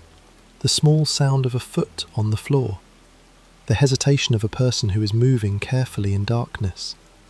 I lay still for a moment and then I got up. Lily was standing in the upstairs hallway. She was standing directly in front of the office closet, and she was facing the door, and she was completely still. I went cold. "Lily?" I said. She didn't turn immediately. When she did turn, her face was calm, eyes open. No distress, no fear, no dazed quality of sleepwalking. She looked entirely awake, except that she was standing alone in a dark hallway at 2 a.m, facing a closet door. "What are you doing, Bug?" "Listening," she said. Her voice was quiet and present, the matter-of-fact voice she used to report information, not the voice of a frightened child, the voice of a child engaged in a task she found sensible. I crouched down to her level. "What are you listening to?" "She's sad," Lily said. I picked Lily up, because she's still small enough that I can, and I carried her back to her room, and she was asleep again before I'd finished arranging her blanket. I sat on the edge of her bed for a few minutes, watching her breathe in the low light from the lamp with the dimmer switch. In the morning, she didn't remember being in the hallway. I asked her twice, in 2 different ways that I thought were casual. She had no recollection of it. September. Danny was looking for a binder she needed for a meeting. The office was partly our shared space, and she was looking in the closet. I was in the kitchen. I heard the closet open, and then I heard a pause that had the quality of pauses that mean someone has found something unexpected. And then I heard her footsteps, and she came into the kitchen and set the board on the table. She set it face up. The sun and the moon in their respective corners. The alphabet in its 2 arching rows. The planchette resting in place. She sat down across from me. I sat down. "Tell me," she said. She is not a person who escalates unnecessarily. This was not an accusation. She said it in the tone of a woman who has determined that she needs complete information and is asking for it directly. And I told her everything. The county records. Raymond Voss's obituary with no wife, no daughter. The newspaper items, and then the absence of newspaper items. Gerald at the mailbox. Paul Denton and his grandmother's photographs. The drive to Columbus. Alma Denton in her chair by the dormant garden. I told it in sequence, and Danny listened without interrupting. When I finished, she was quiet for a time that was not the arithmetic silence. It was a different kind of quiet. "What was the name again?" she said. Not a question, a request for confirmation. "Meredith Voss." Danny looked at the board on the table. She did not touch it. "Last month," she said carefully. "When Lily came home from school." "Yes?" "She said a lady told her something at recess." Danny was looking at the table now, at the wood grain of the table rather than at the board. I thought she was talking about a teacher, or another child's parent. I said, "What did she say?" And Lily said the lady told her she'd left something in our house. The kitchen was very quiet. The refrigerator made its low, cycling sound.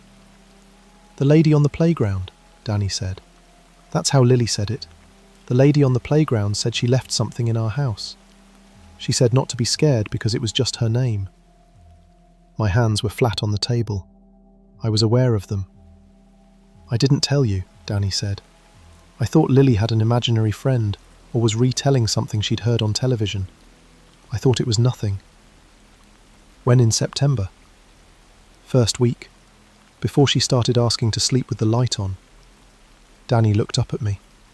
The expression on her face was the expression I'd been expecting 4 months ago, when I first told her about the inscription. It had arrived in its own time.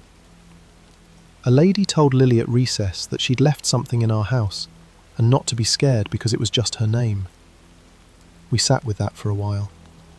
"She never mentioned a name?" I said. "Not then," Danny said. 3 days after the conversation in the kitchen, Thursday dinner, Lily had pasta. She was talking about school, about a project on weather systems, about which type of cloud was the most interesting, with the specific conviction of a child who has formed opinions on cloud types. She ate and she talked, and the kitchen was warm and lit, the sage green cabinets doing exactly what they were supposed to do in evening light. Then, in a pause in her own monologue, without context, without transition, Lily looked up from her pasta and said, "Who's Meredith?" Danny looked up from her plate. I looked at my plate. "Oh," Lily said, reading something in our stillness that she registered without naming. She looked at her pasta with the mild incuriosity of a child whose question has been answered by the absence of an answer. Okay. She went back to the weather systems.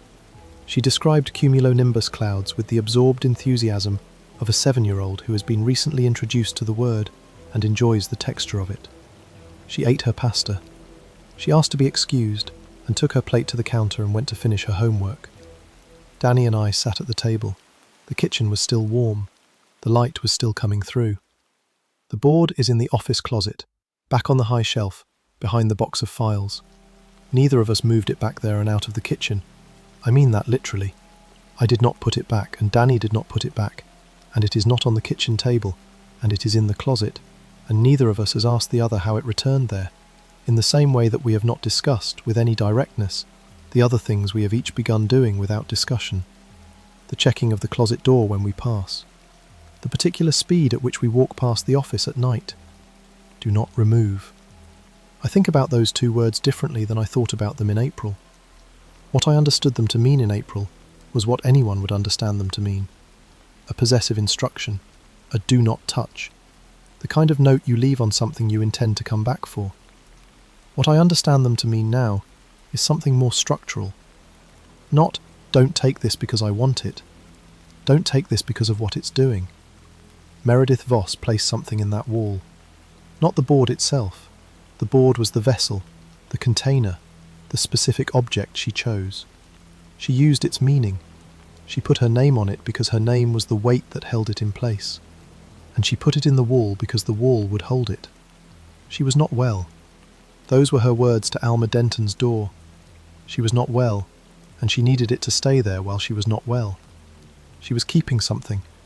She'd been keeping it for years, long enough to know she needed a container, long enough to have chosen this house, this wall, this specific object as the architecture of her containment. And she asked the new owners, twice, once in 1971, once when she wrote the inscription on the back, to leave it. We removed it from the wall on a Tuesday in April. Mike Pellegrino handed it to me wrapped in burlap, and I carried it upstairs and set it on my desk. We removed the container from the wall. Whatever Meredith Voss was keeping in the wall has had since April to understand the new geography.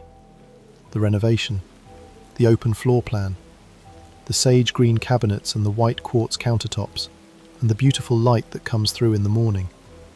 It has had since April to learn the house. We sleep in the house. We eat in the kitchen and do homework at the table, and watch television on the couch, and do all the ordinary things that people do in a house they've bought and renovated and made their own. Lily's room has the poster of a horse, and the precise arrangement of drawings and photographs, and the lamp with the dimmer switch that stays on now, all night, every night, because the room feels full. The elm tree in the backyard is exactly what Danny hoped it would be in June. The mornings are still ordinary. Most hours are still ordinary. A house is mostly ordinary. The hallway outside the office closet has a quality at night that I don't have a precise word for. It is not darkness. Darkness is an absence, and this is not an absence. It is closer to density, a thickening of the air at a particular point, a resistance that is not physical, but that registers as physical, the way an emotion registers in the chest as something indistinguishable from pressure. I have walked through it because I have had to, because the bathroom is at the other end of that hallway, and I walk through it, and my body knows it before my mind catches up with my body. I don't open that closet after dark anymore. I don't have a rational explanation for that.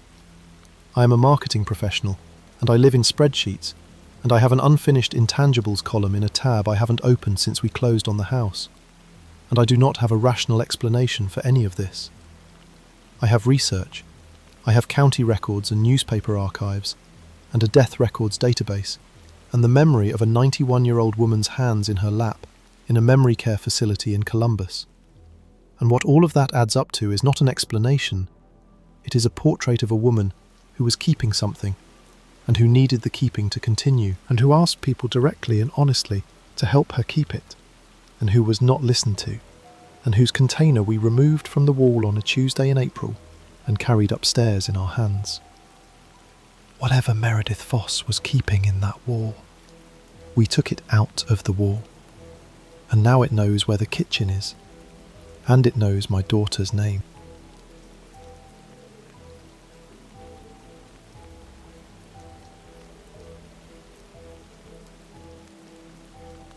We contacted something through the Ouija board and frequency satellite radio that said it watched Earth before humans existed. Let me start with the thing I always have to explain at parties, which is that I am not interesting. Not in the way that interesting people say they're not interesting, as a prelude to being interesting. I mean this clinically. My brother-in-law Keith, who married my sister Steph 6 years ago, and who I have spent perhaps 200 hours with in accumulated social proximity, once described me to someone at Thanksgiving as the guy who listens to radio frequencies for fun.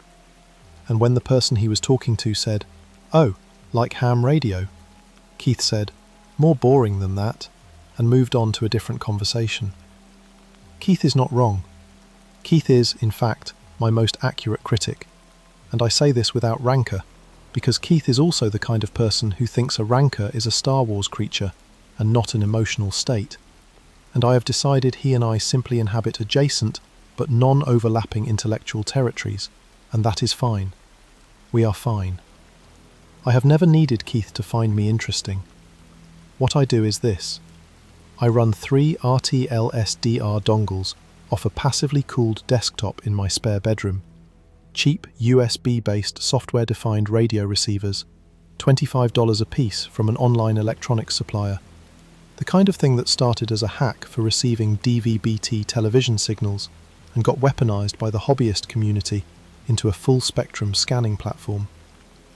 I also have a Yaesu FT991A transceiver, which is not cheap, which cost me more than I'm comfortable admitting, which has HF, VHF, and UHF coverage, and which I use for actual amateur radio operation when I'm feeling social, which is not often. The crown jewel, the thing I built myself over 14 months with a lot of copper pipe, a lot of coaxial cable, and a schematic I found on a German radio enthusiast's blog and had to translate in sections using a browser plugin, is my loop antenna. It hangs in the corner of the spare bedroom. It is not beautiful. It is functional. It picks up signals from weather satellites, aircraft transponders, ship navigation systems, and a rotating cast of anomalous emissions that I have been cataloguing in a spreadsheet for 11 years. The spreadsheet has 4,217 entries as of the night I am writing this. Each entry has a timestamp, a frequency, a bandwidth estimate, a signal-to-noise ratio, a modulation type, if I can identify it, a note field, and a resolution status. The resolution statuses are explained, probable explanation, unexplained benign, and unexplained.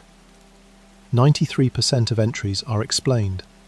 Another 5% are probable explanation, things I'm fairly certain about, but for which I haven't closed the loop definitively.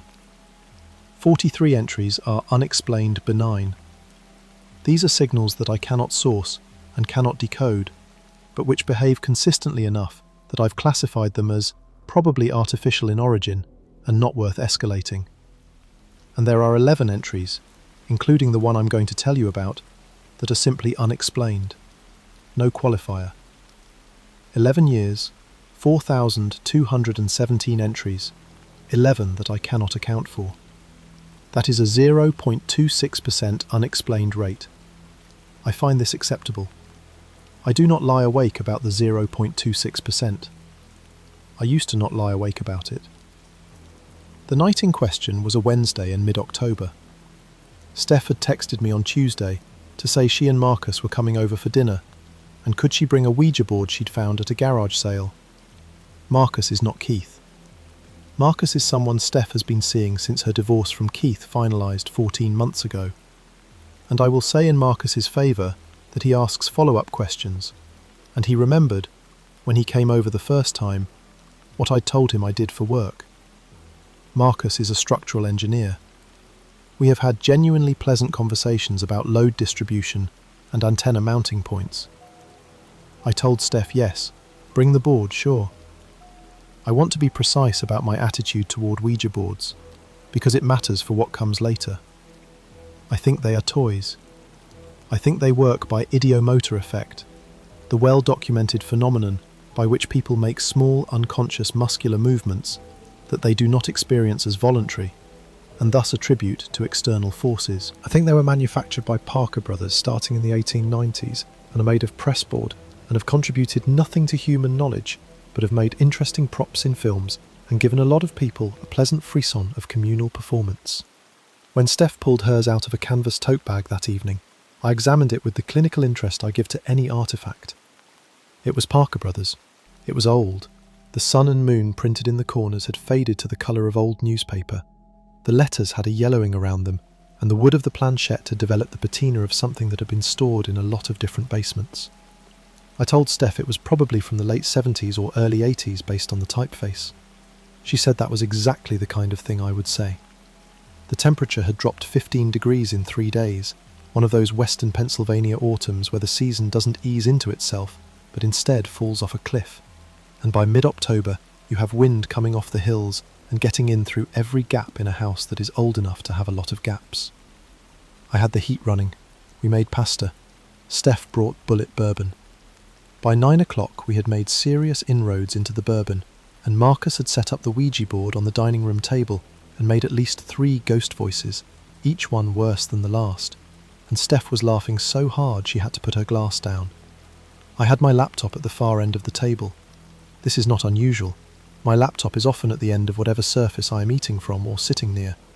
I had SDR number open, SDR Sharp, the Windows-based signal processing software that I use for general scanning, and one of the RTL SDR dongles was plugged into a USB port with a short coax run going to a whip antenna I'd propped against the window frame.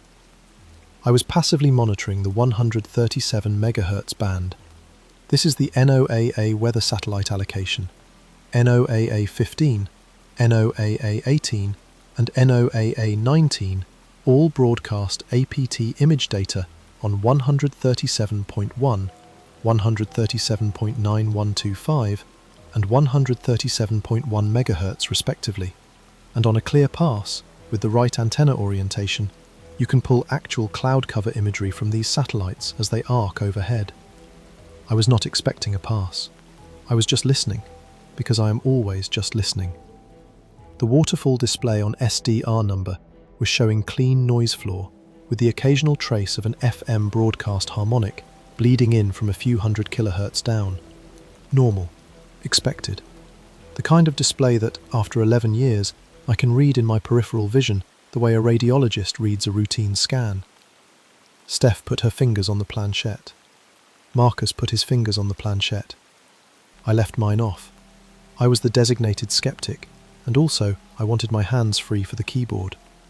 Marcus asked, in a voice that was trying to be Orson Welles and landing somewhere closer to a bored middle schooler, "Is anyone there?" The planchette moved to yes. Steph immediately said, "Marcus." Marcus said, "That wasn't me, I swear to God." I was looking at the laptop. This is relevant. I was looking at the laptop because at 10:52 p.m, I have this from the SDR number timestamp, which is logged to the system clock, which I sync to GPS-derived time, because I am the kind of person who syncs to GPS-derived time. A signal appeared on the waterfall at 136.87 MHz. Not 137, not 136.9, 136.87. This is not a standard NOAA allocation. The NOAA satellites don't broadcast there. The ITU frequency allocation table for that range is mostly weather satellites and some legacy meteorological support, but nothing should be keying up a narrow carrier at 136.87 MHz at 10:52 on a Wednesday night in western Pennsylvania. The signal was approximately 200 Hz wide. Narrow. Very narrow. A continuous wave carrier with irregular pulsing. Not regular. Not Morse code. Not any FSK pattern I recognized. Not a heartbeat rhythm or a machine rhythm. Irregular. Like a clock with one slightly wrong gear. Keeping time but wrong. And the wrongness was consistent. And that consistency was what made it strange rather than random. I put in one earbud. The sound was what I described in my notes that night as rhythmic interference with non-harmonic variation. In plain language, it beat, but the beat was wrong. It didn't land where you expected it to land. It came in and out, not as if it were fading in the way that atmospheric signals fade. Tropospheric ducting can bring in distant signals and fade them in a particular characteristic way, but as if something were pulsing it deliberately and either couldn't maintain a regular pulse or wasn't trying to. I turned up the gain. The signal got stronger. This was the thing that stopped me from immediately dismissing it. When I increased gain, the signal strengthened more than the noise floor did. That is what a real signal does. That is what a local oscillator artifact or intermodulation product does not do. They rise with the noise floor proportionally. This one didn't. Steph said, "What's that noise?" I said, "I don't know yet." They asked the board its name. The planchette moved. N-O-N-E. Marcus said, "That sounds like a Pokemon." Steph told him to be serious. He said he was very serious. I was not looking at them. I was looking at the waterfall, which showed a signal that had been there for 4 minutes and was maintaining its presence at 136.87 MHz with the kind of stability that, again, intermodulation products don't have. Intermodulation products drift. They move with temperature, with the local oscillator in the RTL-SDR chip itself, with whatever is generating them. This one was sitting there like it had always been there, and was going to keep being there.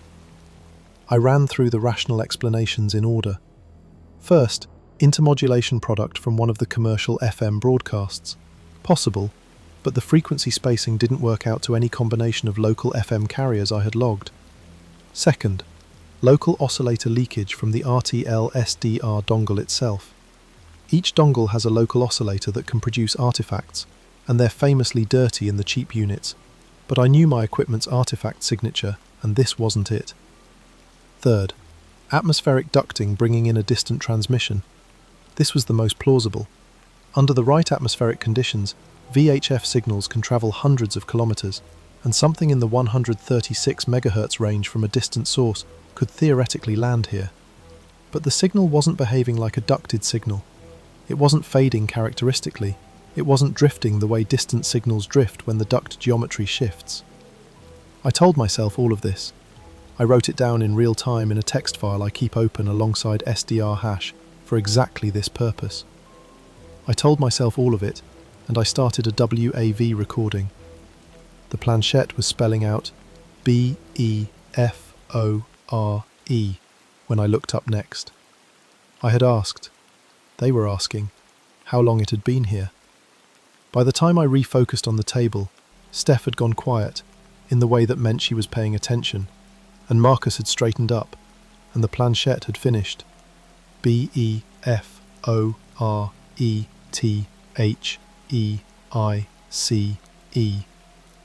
Marcus, to his credit, did not immediately accept this as impressive. He said, "That's pretty vague. There have been multiple ice ages." I said, "More than that, multiple glaciation epochs." They asked, "Before which ice?" A-L-L. I want to be careful here about what I said and what I thought. What I said was, the oldest major glaciation event in Earth's geological record is the Huronian glaciation, approximately 2.4 billion years ago. There's also evidence for a snowball Earth event, or possibly multiple snowball Earth events, between about 720 and 635 million years ago. The word all is technically accurate as an answer if the referent has been present since before any of those. What I thought was, this is idiomotor effect, and somebody pushed the planchette, probably unconsciously, probably both of them, and they heard the first question, and their shared cultural knowledge of "before the ice" as a vague and spooky phrase is what's driving the answer, and the answer "all" is vague enough to be unfalsifiable and therefore not meaningful. This is what I thought. I want to be clear that I thought this. I also want to be clear that I had a signal on my waterfall that had no business being there, and that had been there for 6 minutes and was not fading. At 11:14 p.m, it changed. The pattern, the irregular pulsing that I had been monitoring since 10:52, shifted. Not the frequency. The frequency stayed locked at 136.87 MHz, with the kind of stability I would attribute to a crystal reference transmitter. The modulation changed. The bursts, which had been irregular in a way that felt like noise contaminating a signal, reorganized into something that felt, instead, like signal contaminating noise. Groups. Consistent pauses between irregular bursts within each group. The structure was different. In ACARS, Aircraft Communication and Reporting System, you see data bursts with specific interframe spacing. In ADSB, Aircraft Transponder Data, you see very short, sharp bursts at 1090 MHz. In FT8, the weak signal amateur radio mode, you see 15-second transmission windows with characteristic frequency shift patterns. What I was seeing wasn't any of those, but it had the same quality they all have. The quality of being organized, of data, of something being encoded, whether or not I had the key. I had been running the WAV recording for 22 minutes at this point. I switched the SDR number display to Spectrum Analyzer view, the one that shows signal power across frequency as a live trace rather than the waterfall's time versus frequency map. The trace was jumping, not randomly, in groups, with the pauses I'd been observing, with a consistency that I kept telling myself was probably something I was imposing on noise through pattern seeking, because human beings are pattern-seeking engines, and radio noise is full of things that look like patterns if you stare at them long enough. It's changing when you ask questions. Steph had been watching the laptop. I don't know when she'd started watching it. She said this with the tone of someone reporting something that she has watched happen and is not adding interpretive weight to. Just, this is what I saw. This is the correlation. I said, "What do you mean?" She said, "When Marcus says something, or when I move it, the thing on your screen, the squiggly thing, it changes. Did you see that?" I had seen it. I had seen something that might have been it. I had attributed it to coincidence. We started directing questions at both simultaneously. This was not a decision we announced. It happened naturally, the way things happen in groups when everyone is operating on the same unarticulated theory. Someone would ask a question to the board, and someone, usually me, would glance at the spectrum display. The pattern was this. When the planchette was still, the signal held its flat carrier. When the planchette moved, the signal pulsed. The timing was not perfect. There was a lag, sometimes a quarter second, sometimes more, that I noted in my log, and that could mean many things, including that I was hallucinating the correlation entirely. But all three of us noticed it. None of us said it first, and then the others agreed. Steph said it, and Marcus and I both immediately recognized what she was describing, and neither of us had needed her to say it to already be watching for it. I am a rigorous person. I know what confirmation bias is.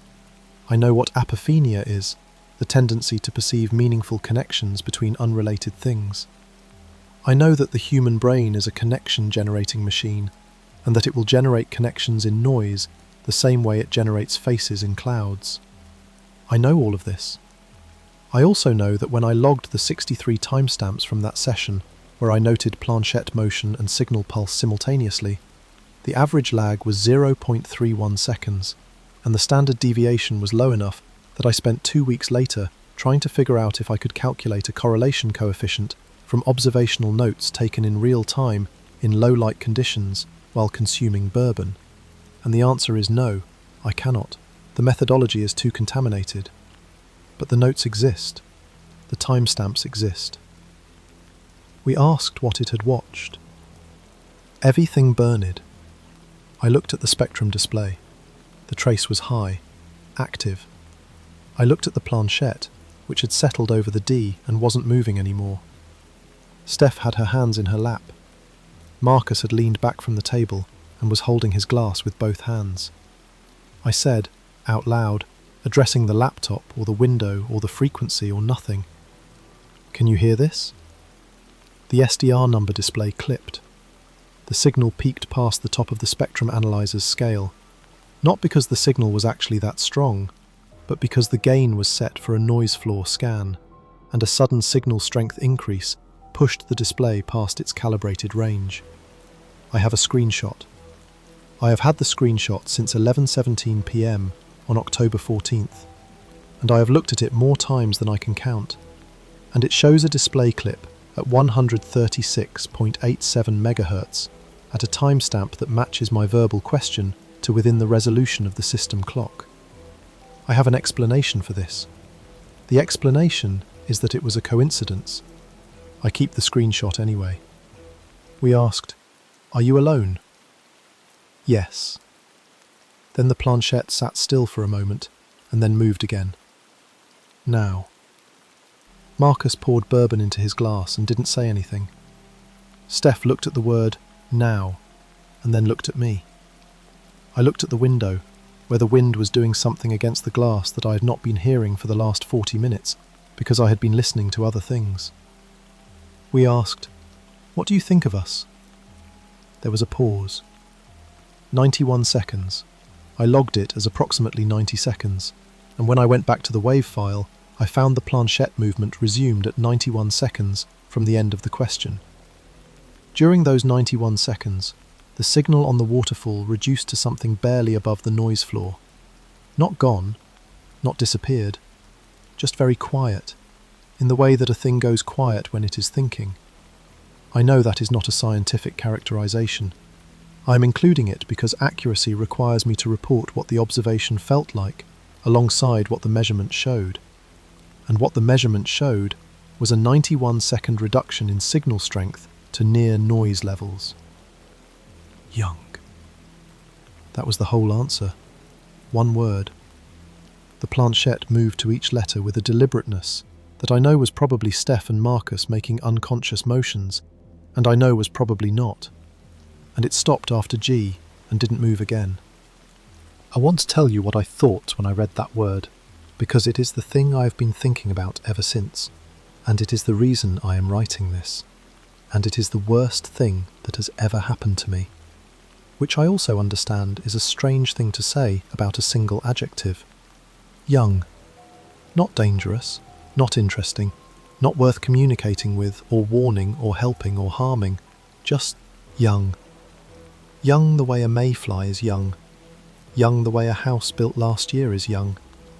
Young in a context that I immediately understood, because I am the kind of person who has read about the Huronian glaciation for fun, and who knows that if the entity on the other end of that frequency, if there was an entity, if any of this was real, if I am not writing a detailed account of a bourbon-assisted collective delusion, if it had been present since before the Huronian glaciation, it had been present for 2.4 billion years. 2.4 billion. I did the math that night, and I have done it many times since. Humanity, anatomically modern Homo sapiens, has existed for approximately 300,000 years. 300,000 years is 0.0125% of 2.4 billion years. The pyramids of Giza are 4,500 years old. The moon landings happened 57 years ago. Bach wrote the Mass in B minor in 1749. The Holocaust ended 81 years ago.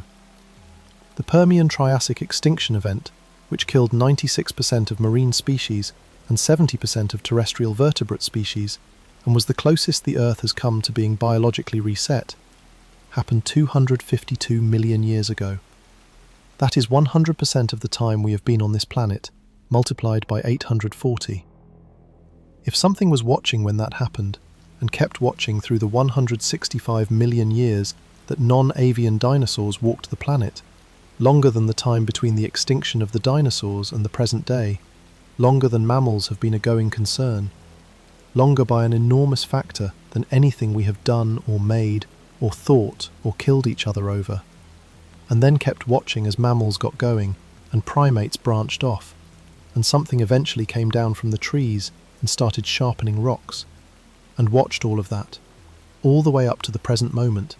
The most accurate single-word description of us is not complex or brief or recent. Young is right.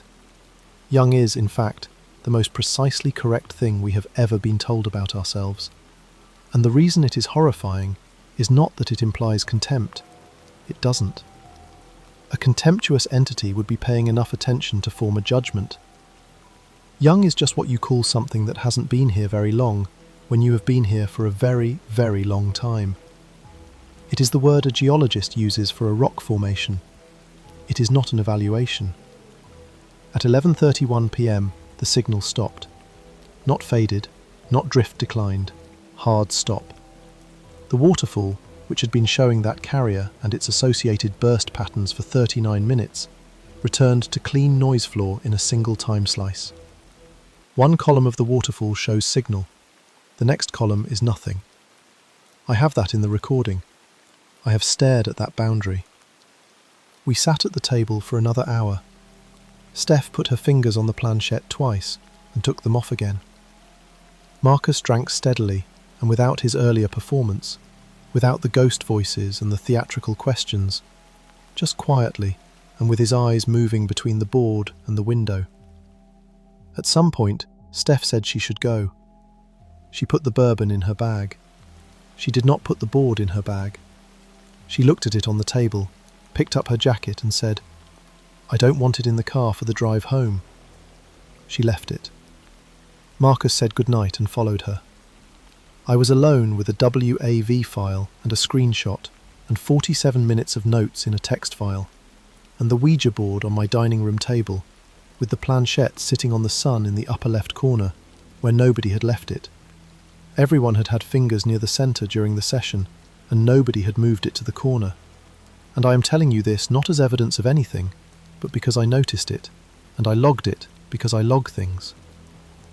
I spent the rest of that night at the table writing technical documentation, timestamps, signal parameters, the 136.87 MHz frequency, the approximate 200 Hz bandwidth, the shift from irregular to structured burst patterns at 11:14, the clip event at 11:17, the 91-second signal reduction, the hard stop at 11:31. I wrote the correlation observations with appropriate hedging, observed apparent correlation between planchette motion and signal pulse timing.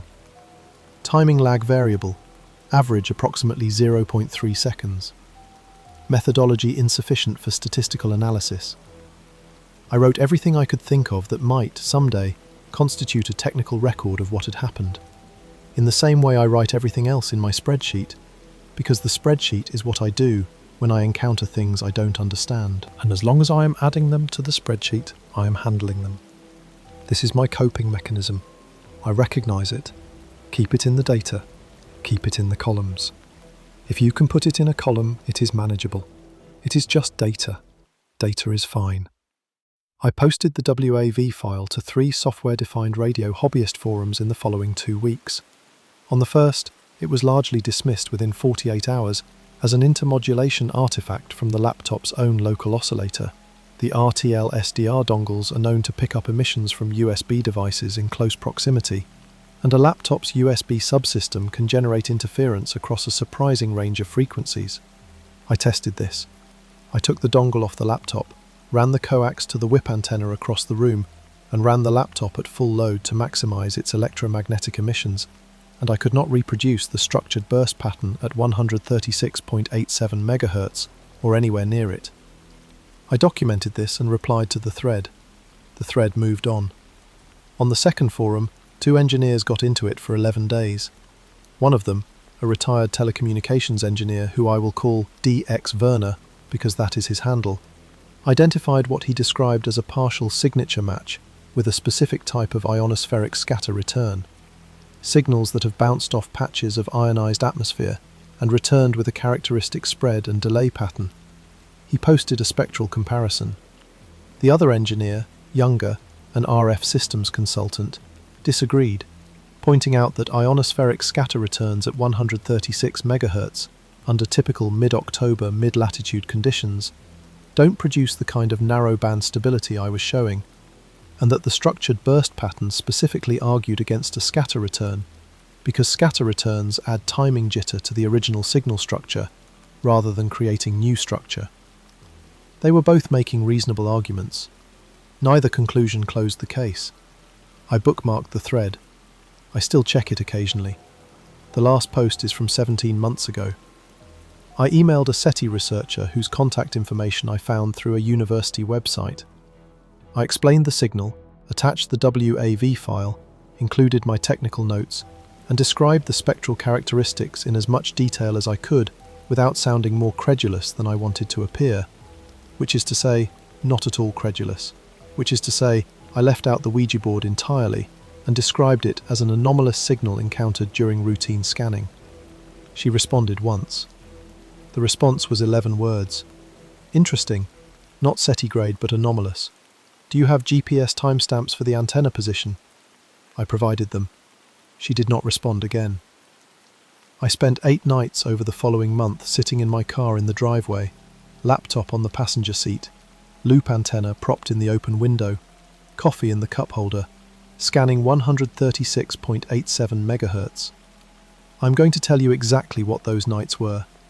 October 22nd, 41 degrees, 2 hours, nothing. October 24th, 38 degrees, 1 hour 40 minutes, nothing. October 27th, 44 degrees, 3 hours, nothing. October 30th, Halloween Eve, 35 degrees, 2.5 hours, nothing. November 2nd, 31 degrees and my coffee went cold in 40 minutes, nothing. November 5th, 29 degrees. I ran the car heater, which introduces interference, so the data is compromised. November 9th and November 11th are the two I need to tell you about. On November 9th, at 12:47 a.m, the noise floor dropped. Not a signal. I want to be precise about this. There was no signal. The carrier at 136.87 megahertz did not appear. What happened was that the noise floor across a roughly 500 Hz window, centered on 136.87 megahertz, descended to a level I had never seen from this antenna in this location. A level about 4 decibels below the typical thermal noise floor I had established over years of observation from this setup. 4 decibels is not enormous. It is audible in audio work. In radio work, it is the difference between a detectable signal and the noise that buries it. The noise floor dropped for approximately 90 seconds and then returned to normal. I had asked aloud, 40 seconds before this, whether it was there. I know that is not a controlled experiment. I know the sample size is 1, then 2 when I count November 11th, when I asked again and the noise floor dropped again for approximately 70 seconds at a location about 30 Hz higher in the band. I cannot prove correlation. I have written those words in my notes at least 30 times. I cannot prove correlation. I cannot prove correlation. The wave file continued to yield things, slowly, over the following weeks.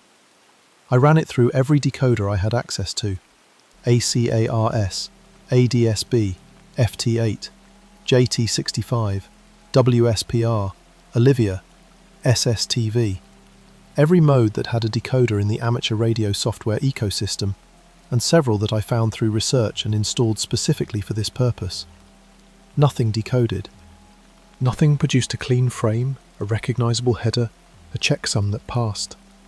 But one section, the portion of the recording that followed the EVERYTHINGTHATBURNED spelling on the board, produced a partial match in a tool I had no business using, which I found through a forum thread that had nothing to do with radio, which was designed not for signal decoding, but for archaeological data pattern analysis. It's used to look for recurring interval patterns in things like artifact distribution, carbon dating sample series, architectural spacing. The partial match was in the interval ratios within the burst groups, not the frequencies, not the amplitudes, just the ratios of the time intervals between bursts. I mapped those interval ratios visually. I had no idea what I was looking at. It was a series of proportional spacings that didn't correspond to anything in my experience. I sent the image, with no context, to a geologist I know, Dr. Chen, who studies sediment stratigraphy and has forgotten more about deep time than I will ever learn. Chen looked at it for a long time. I had described it as a visualization from an art project. Chen said, "This pattern of intervals, if these were sediment strata depths, if this were a sediment record, These proportional spacings would correspond to three major events. The largest gap would be the KPG boundary.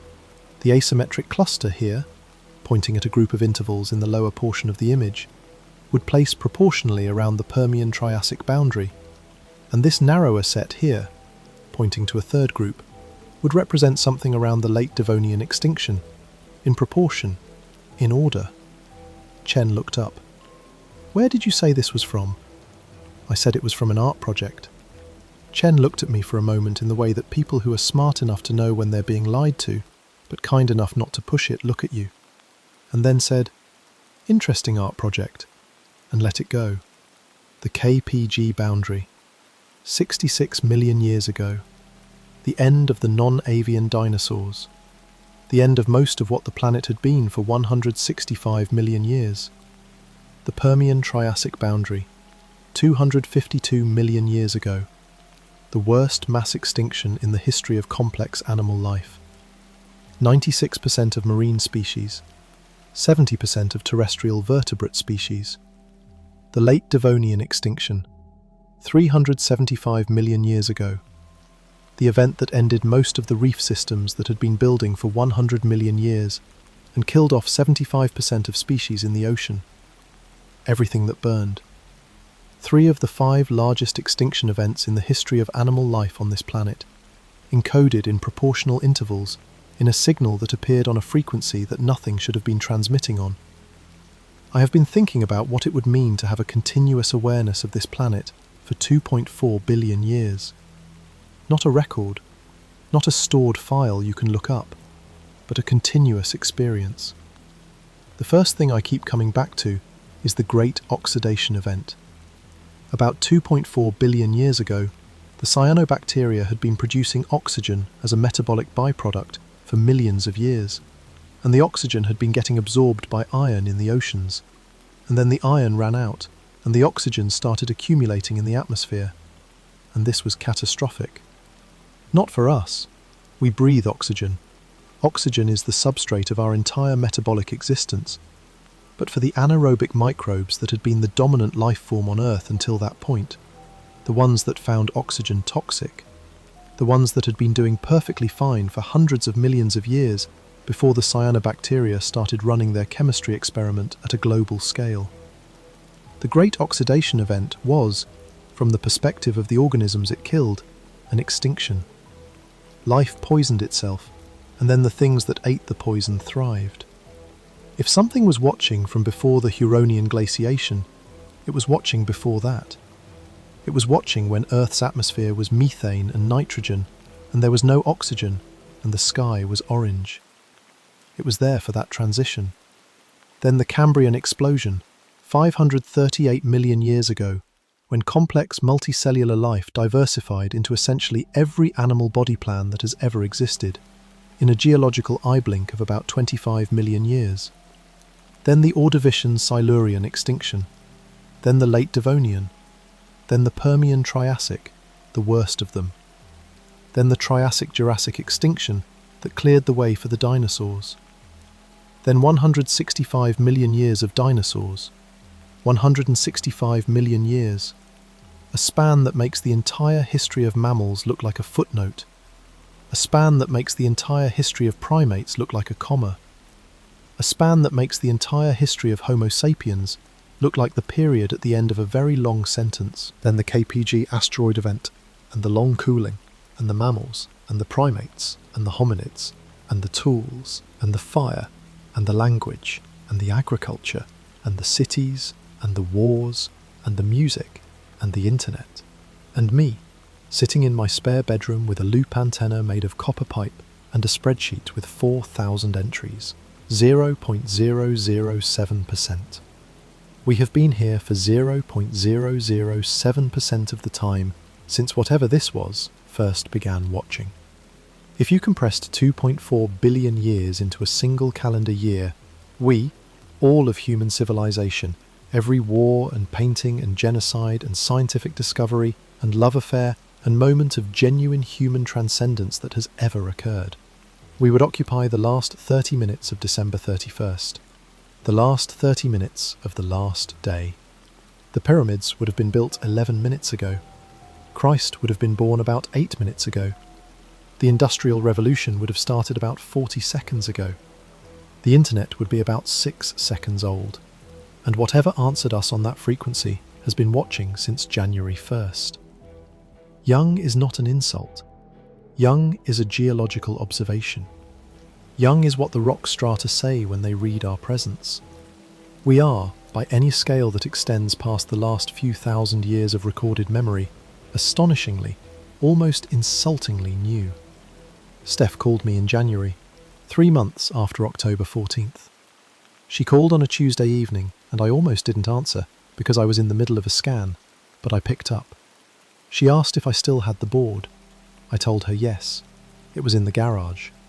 I'd put it in a box, not for any particular reason, not out of some superstitious reluctance to keep it in the house, just because I'd moved it off the dining room table and into the garage in the same week I'd moved several other things into the garage, in the general mid-autumn reorganisation I do every year.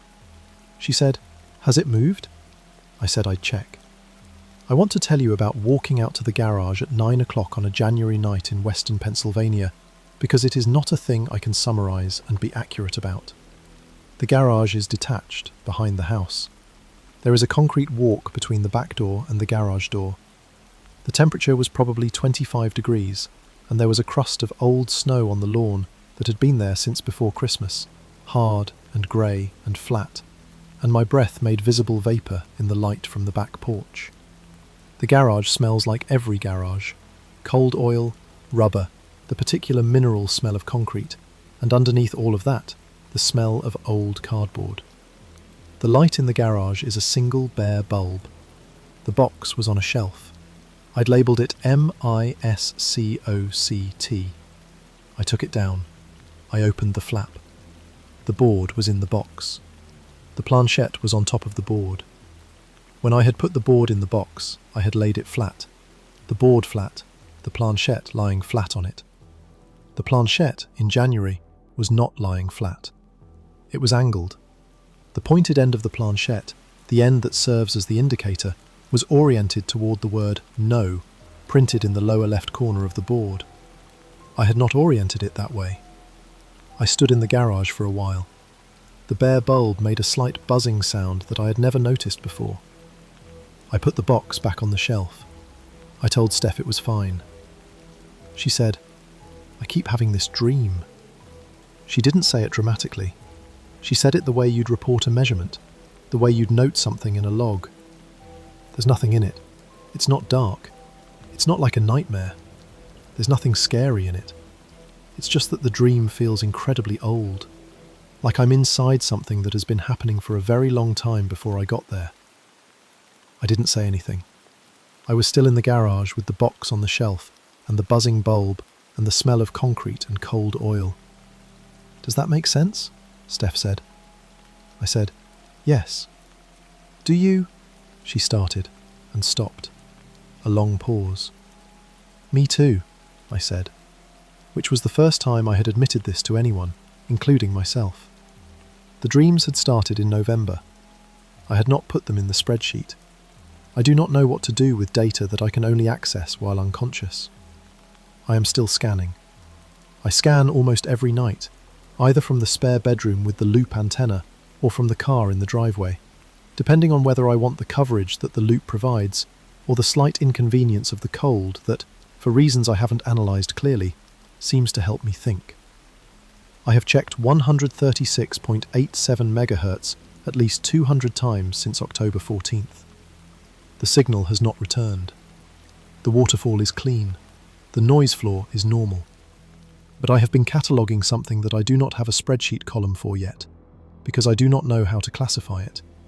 And I have spent months trying to work out a classification before adding it, because the integrity of the spreadsheet depends on precise classification. What I have been seeing are absences. Specific frequencies, not always 136.87, sometimes adjacent, sometimes in different parts of the band, where the noise floor drops in the way I described from November 9th and November 11th. Not signals, the absence of noise, a drop in the ambient electromagnetic environment that, when I run the antenna through its standard reference sources, has no local explanation. It happens sporadically. It happens with a frequency that I am documenting but not yet quantifying, because I am afraid of what quantifying it will tell me when I ask questions out loud. I cannot prove correlation. I have written this 30 times and I will write it 30 more. The scientific method requires controlled conditions, replicable results, adequate sample sizes, and isolation of variables. Sitting in a car in a driveway at midnight, talking to a frequency, is not a controlled experiment. What I am doing is not science. I know this. I am doing it anyway because I am constitutionally unable to stop, because 11 years of listening to frequencies have given me one thing I cannot explain, and the only response I have to a thing I cannot explain is to keep collecting data. I have submitted the WAV file under a pseudonym to a digital archive maintained by a university library that accepts collections of anomalous signal recordings from amateur radio operators. The archivist I worked with asked no questions about the content. The file is there.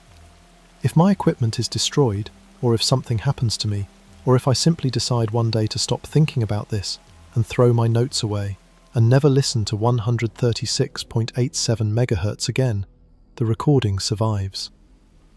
I do not know why it felt important to ensure the recording survives.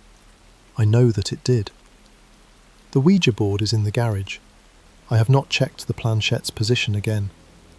I decided at some point in February that I did not want to check it, and I have not. The board is a Parker Brothers product from approximately 1979 or 1980, based on typeface analysis, and it is made of pressboard and works by idiomotor effect, and it is in a box labelled MISCOCT on a shelf in my garage, and it is not moving on its own, and the planchette is pointing at whatever it is pointing at, and I am not checking. I keep scanning because I am constitutionally unable to stop. Because in 11 years of listening to frequencies, I have never found anything I couldn't eventually explain, and this is the only thing I couldn't explain, and I need to understand it, or I need to understand why I can't.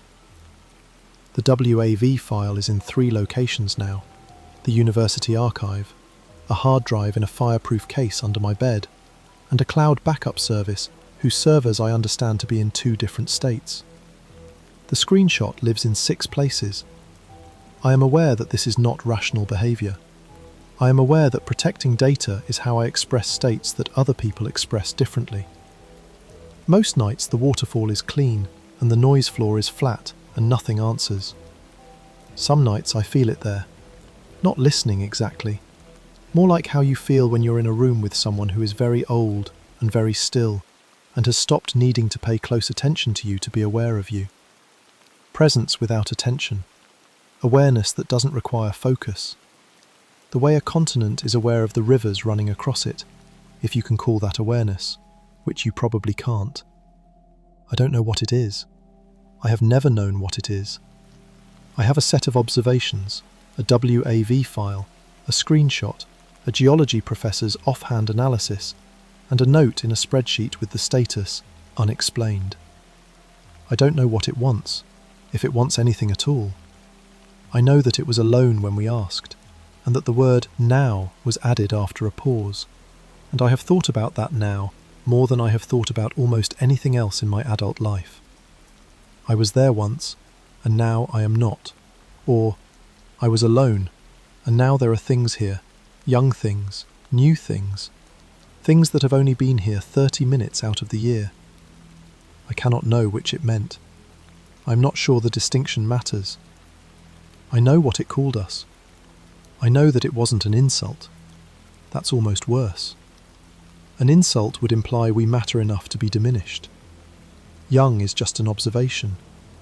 Young is just a fact about a mayfly told to no one in particular by something that was watching before the mayfly's entire lineage existed, in a language we don't have, on a frequency that shouldn't carry anything, at 10:52 on a Wednesday night when the wind was coming off the hills and the bourbon was almost gone and the waterfall was lit up with something that had been waiting. If waiting is even the right word for what something does when it has 2.4 billion years and nothing in particular to wait for. The spreadsheet has 4,218 entries now. I added the last one last night. The resolution status is unexplained. The note field reads, ongoing.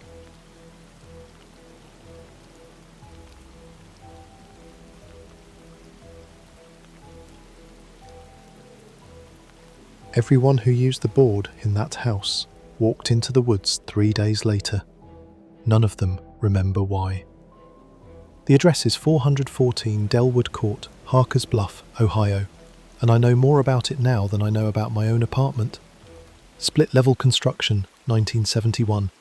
Cream vinyl siding that was probably white once, before the particular grey-beige that Ohio weather achieves through patient erosion. Black shutters on the east-facing windows only. The west side has no shutters, which was a design choice by the original owner, a detail I confirmed through the original permit applications filed with the Ross County Building Department, because yes, I went that far. The detached garage leans 4 degrees off plumb, which I determined by holding my phone level against the doorframe one afternoon in late March, which is either methodical journalism or the first sign that I had lost perspective on what was a normal amount of research to do. The current listing price is $187,000, reduced from $219,000, and the property has been listed and delisted 6 times since 2019. The most recent listing has been active for 41 days with no pending offers. The listing agent is someone named Sandra Vukovic at Heritage Homes Realty, and I have emailed her twice, and she called me back once, and she said she didn't know anything about any of that. My name is not important for this piece.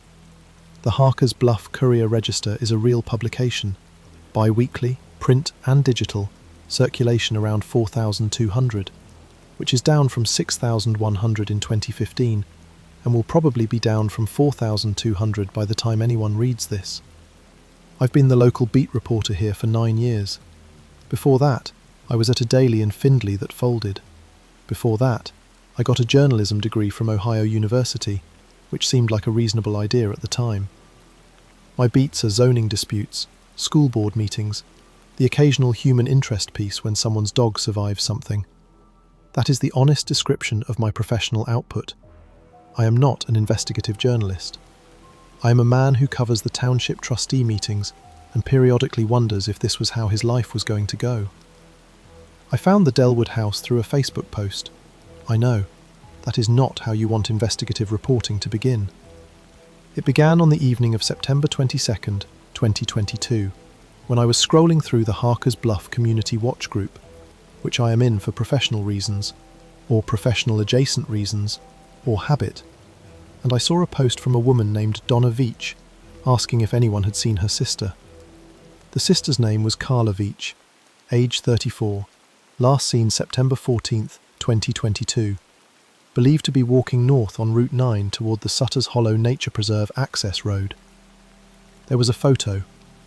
Carla Veach was a dark-haired woman, smiling in front of what appeared to be a restaurant, wearing a blue Henley, holding a margarita, with the slightly self-conscious posture of someone whose friend told them to hold still for a second.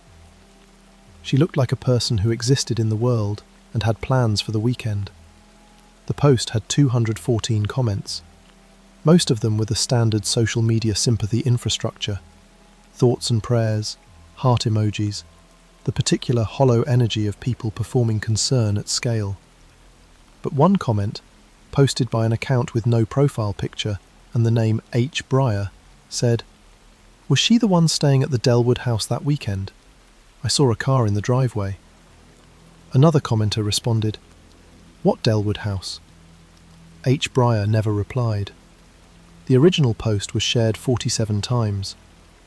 I do not know who H. Breyer is. I have tried to find out. I took screenshots of everything. I always take screenshots.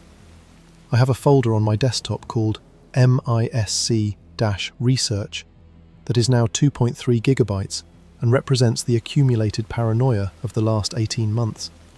And the Dellwood screenshots are in a subfolder called, and I recognise this is not neutral naming, DELLWOOD-ALL. The professional thing would have been to call the Harker's Bluff Police Department, verify the missing persons report, write a standard community notice, and move on. I did those things. I also did not move on, which is where the trouble started. The pattern took 3 months to emerge, which is the sort of sentence that sounds more dramatic than it felt at the time. At the time, it felt like a series of separate incidents that kept nudging at each other from adjacent folders.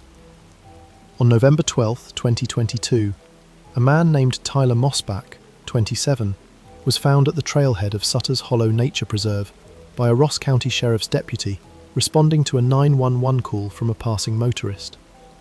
Tyler was walking on the road shoulder in dress socks, no shoes.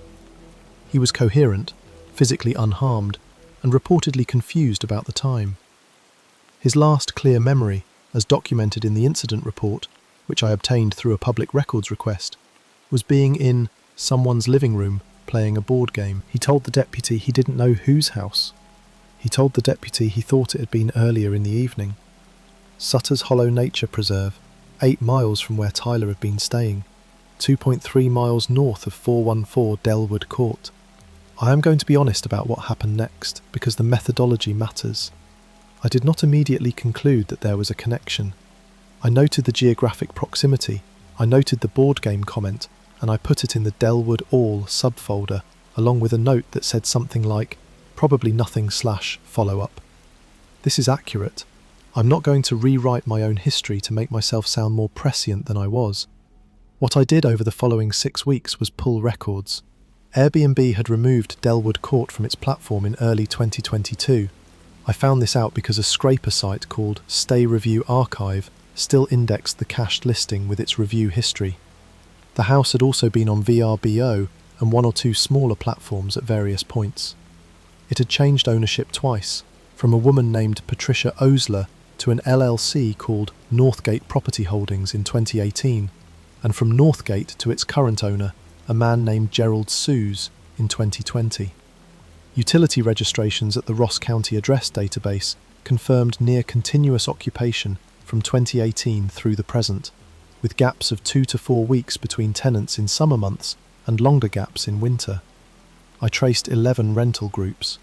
Not all of them. There were almost certainly more visitors I couldn't account for through public records, reviews, or social media, and I want to be upfront about that sample size problem because it matters for everything that follows. Of 11 groups, 9 responded to my contact attempts. One of those 9 declined to speak. Of the 8 who spoke, 7 reported an unexplained walk to or toward Sutter's Hollow in the days following their stay. 7 out of 8. 7 out of a sample that was itself incomplete.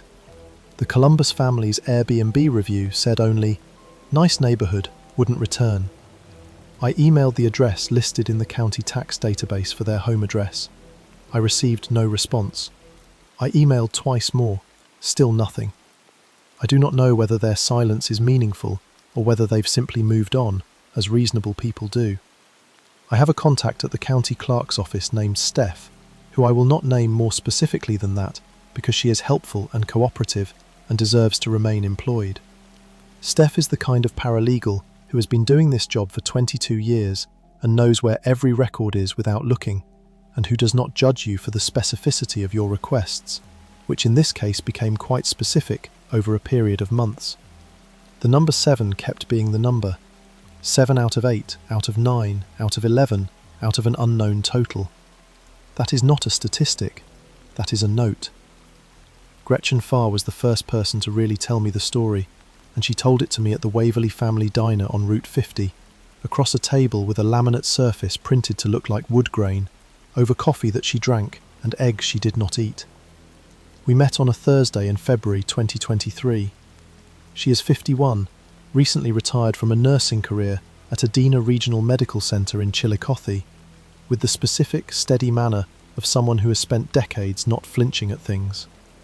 She had been waiting for someone to call her, she said, not because she needed to tell the story, because she'd started to wonder if it had happened to anyone else.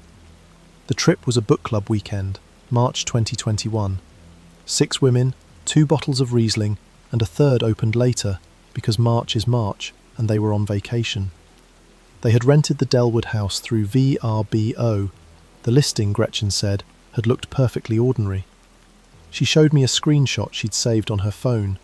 The living room with its rental beige walls, the backyard with a functional but joyless deck, the kitchen with the white appliances that were new in approximately 2005. They arrived on a Friday afternoon. The house was fine. It smelled like cleaning product and the particular staleness of a space that no one actually lives in. The Ouija board was on the top shelf of the hall closet. This is the shelf above the coats, behind a box of holiday candles. The kind of placement that implies the board was put there by someone who didn't want to throw it away, but didn't want it in their eye line either. A Parker Brothers board, the mid-1980s edition, with the slightly curved font on the letters that collectors apparently distinguish from the later printings. I know this because I subsequently looked it up, which tells you something about where I was by February 2023.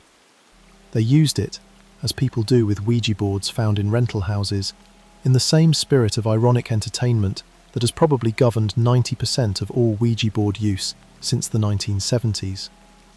2 bottles of Riesling, a book club, a rainy March evening.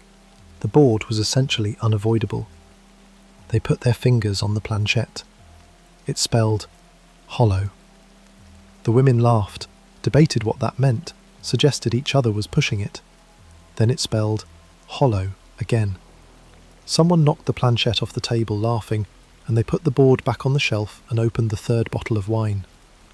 3 days later, on a Tuesday morning, Gretchen Farr drove 40 minutes from Chillicothe to Harker's Bluff, parked on Pembroke Road near the Nature Preserve access gate, and walked into Sutter's Hollow. She was wearing gardening clothes, a fleece over a work shirt, jeans, old hiking boots. She had no memory of deciding to make the drive. Her last memory before the woods was making coffee in her kitchen at home at around 8 a.m. The next thing she could clearly place was standing in the trees at 11:40 a.m., 2 counties from her house, with the stove left on. She sat down. She was in the woods for approximately 40 minutes by her phone's clock, though her experience of the duration felt, she said, like something between 4 minutes and 4 hours. Neither estimate felt accurate, and the phone clock felt like an external fact she was being asked to accept, rather than something she experienced. She described the quality of the woods. I asked her to be specific, because I have learned to ask people to be specific. She said the quiet felt like a texture, not absence of sound exactly, but a pressure, like something pressing lightly on the outside of both ears. She said the light was wrong, in a way that she kept trying to discount and kept failing to discount.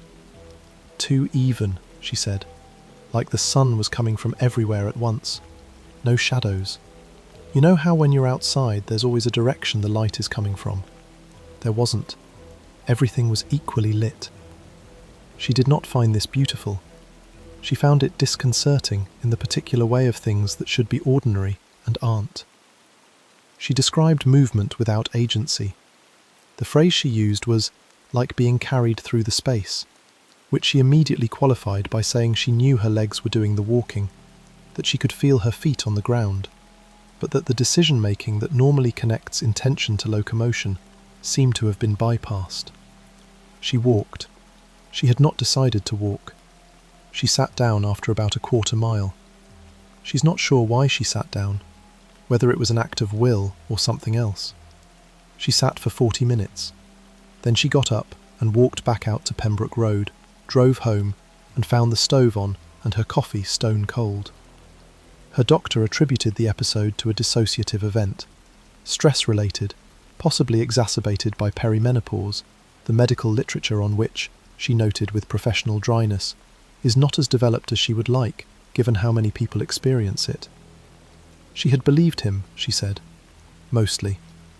She had believed him for about 8 months, and then she'd started Googling the house, because she'd thought about it once, and then couldn't stop thinking about it, and she'd found the Facebook post about Carla Veach, and she'd found the H. Breyer comment, and she'd started wondering.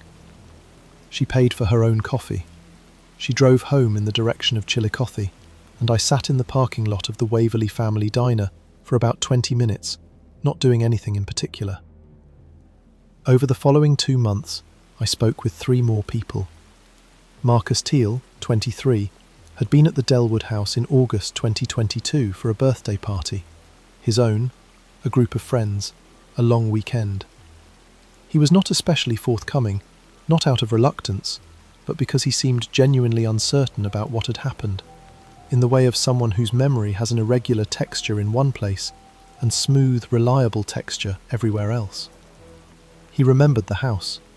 He remembered the board, found in the same location, hall closet, top shelf. He remembered that they'd used it kind of as a bit, which I took to mean in the same spirit of ironic detachment that Gretchen's book club had employed. He remembered that it had spelled something he didn't catch because he hadn't been paying close attention, because why would he be? 3 days later, he drove to Sutter's Hollow and walked in. He made it less than half a mile before sitting down.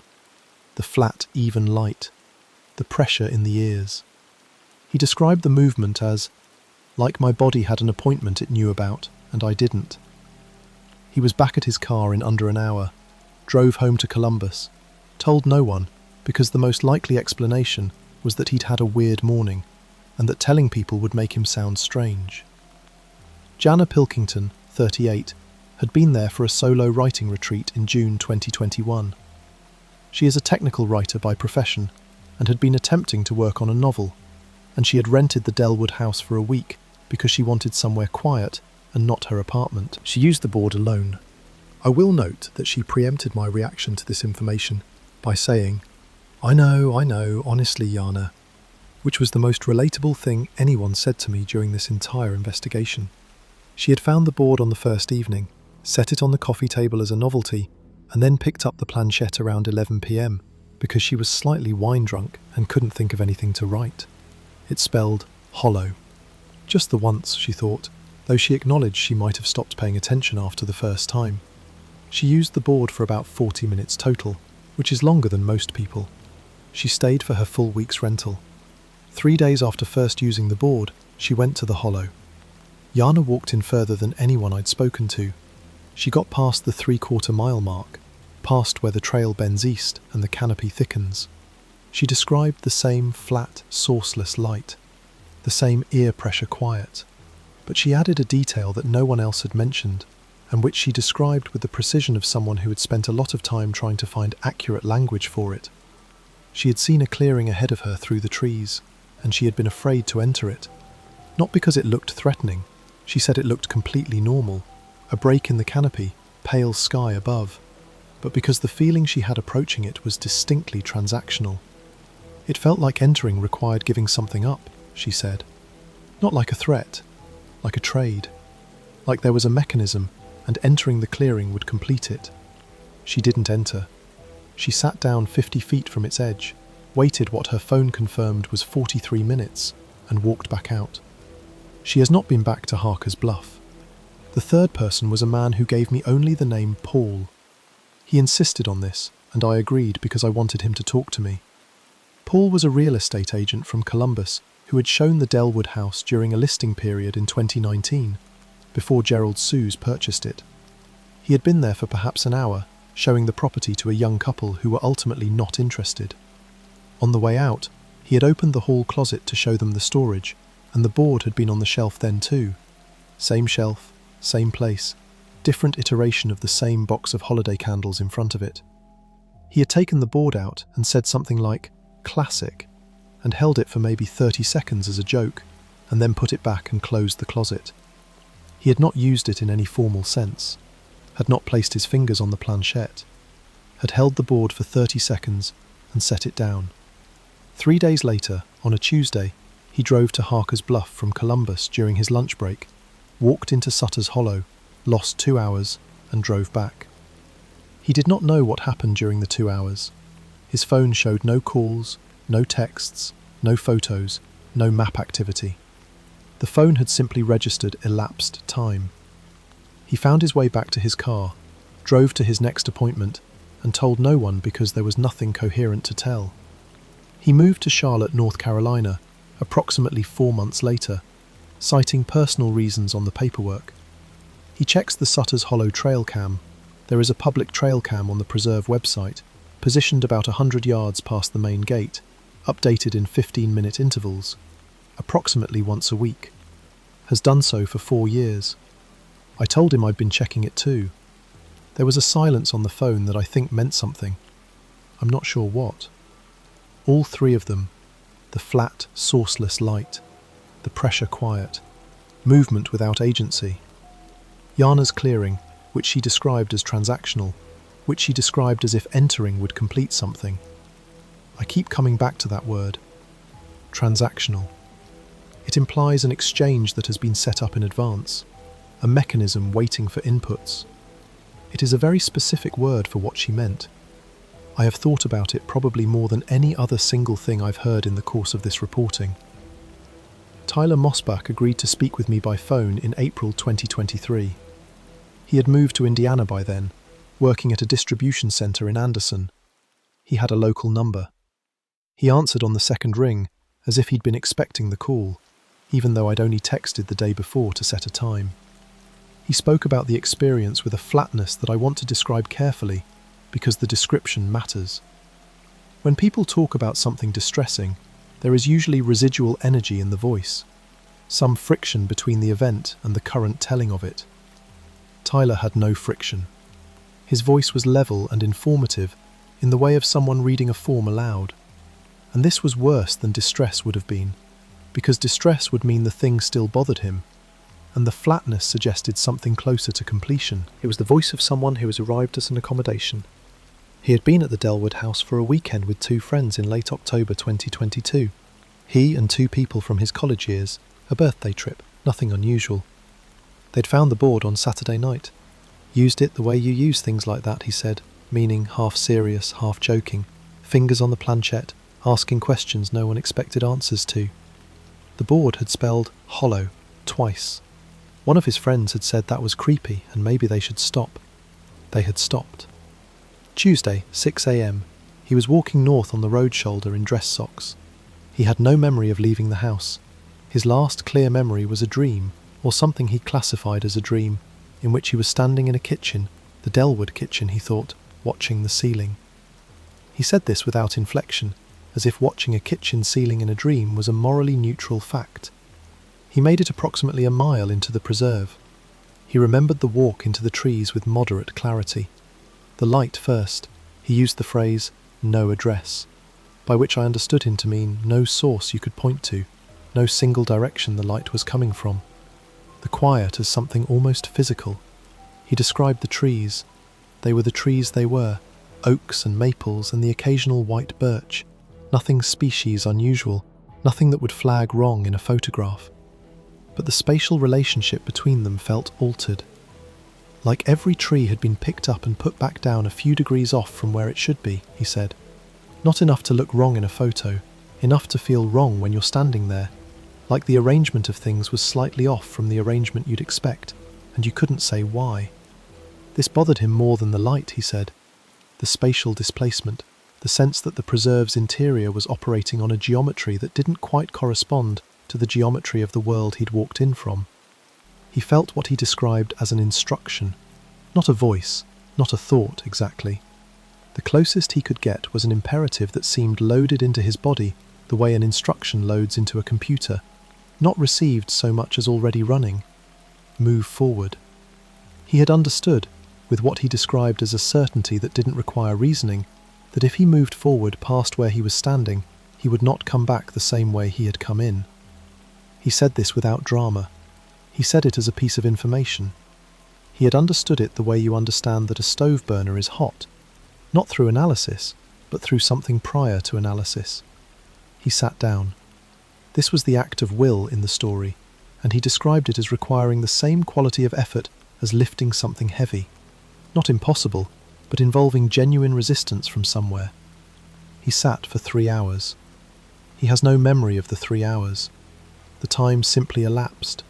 He got up when it was over, walked back out of the preserve, and was found on the road by a passing motorist who called 911. He was calm. He was in dress socks because, and this detail arrived in his flat voice like a stone dropping into still water, he had not put on shoes. He did not know why he had not put on shoes. He had simply not done it. He asked me, at the end of the call, whether I thought Carla Veach was okay.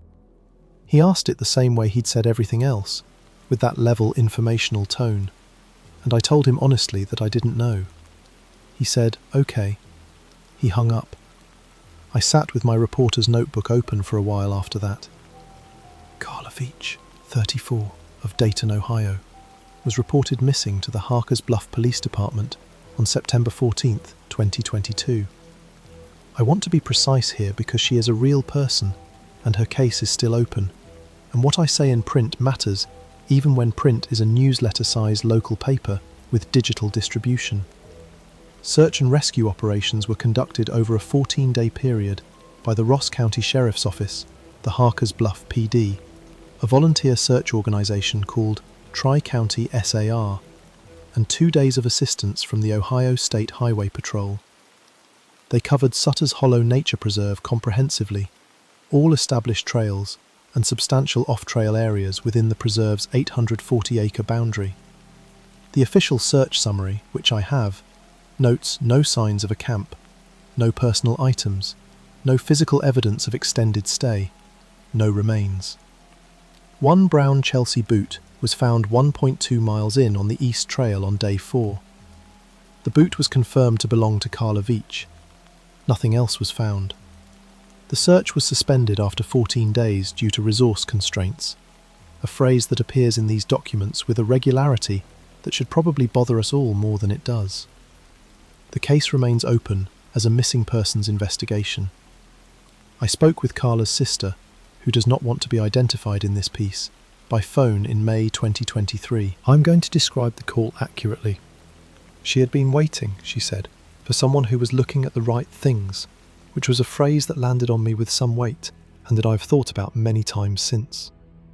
She confirmed that Carla and 3 friends had stayed at 414 Dellwood Court the weekend of September 9th to 11th, 2022, 3 days before Carla was reported missing.